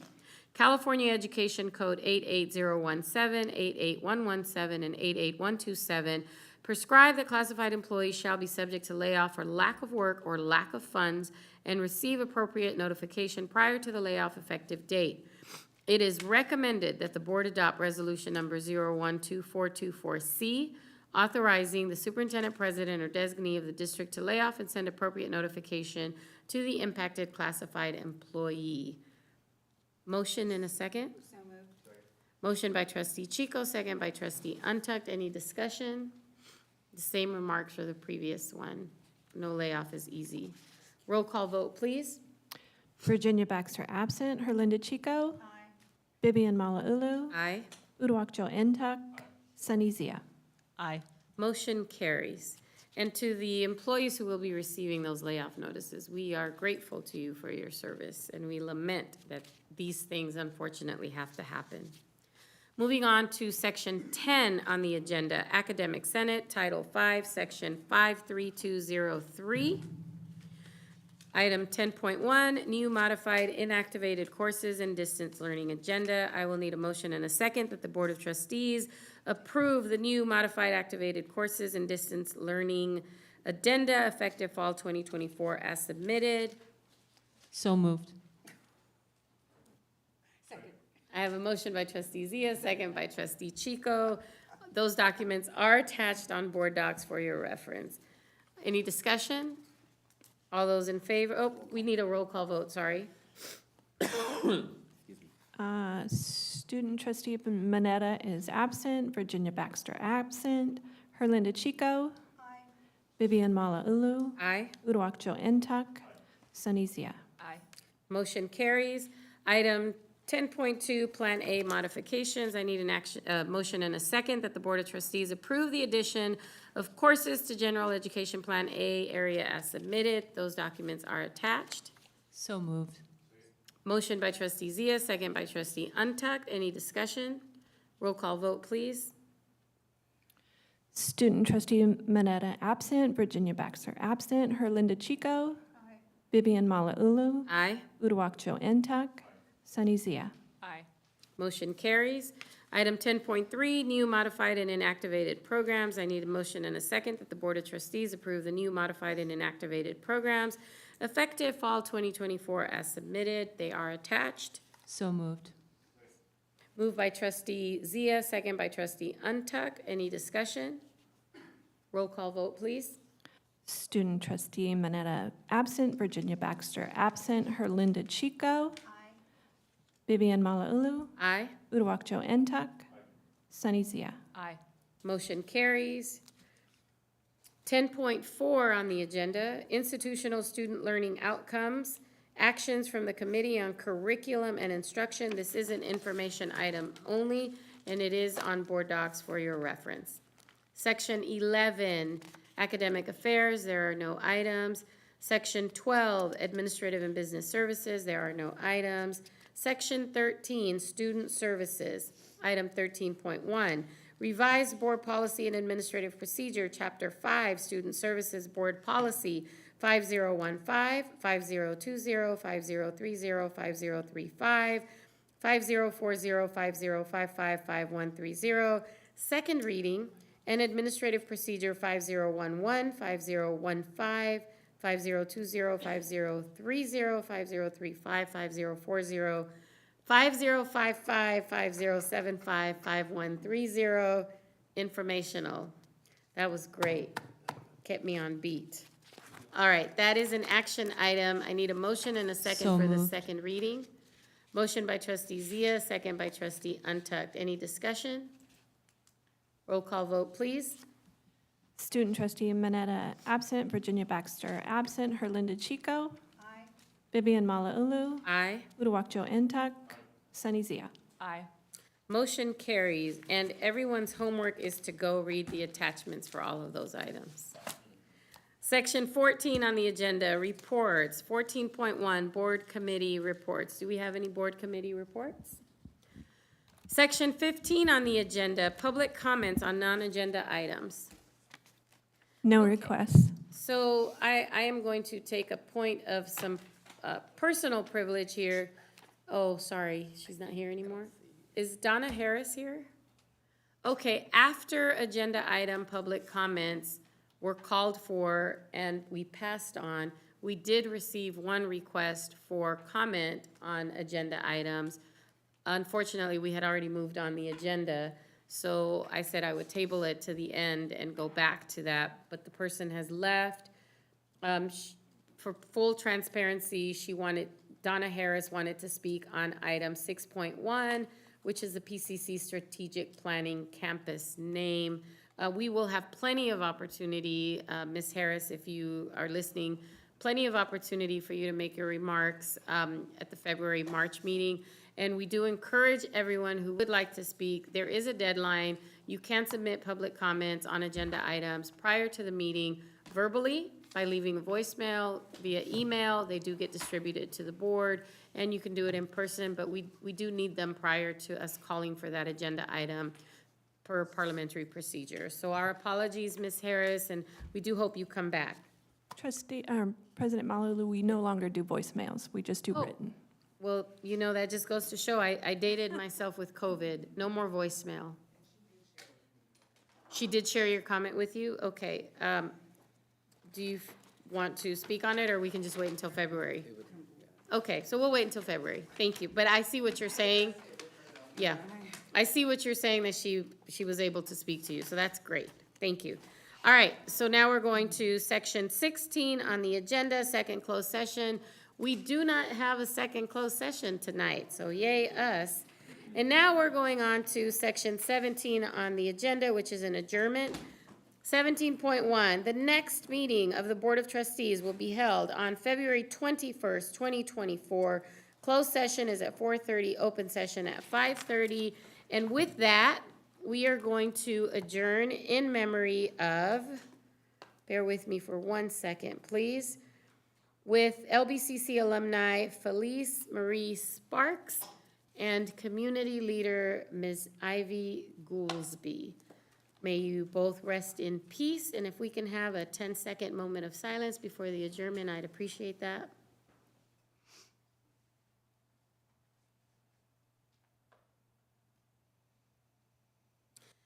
It is 9:01. This meeting is adjourned. Thank you, everyone. Good night. Good job.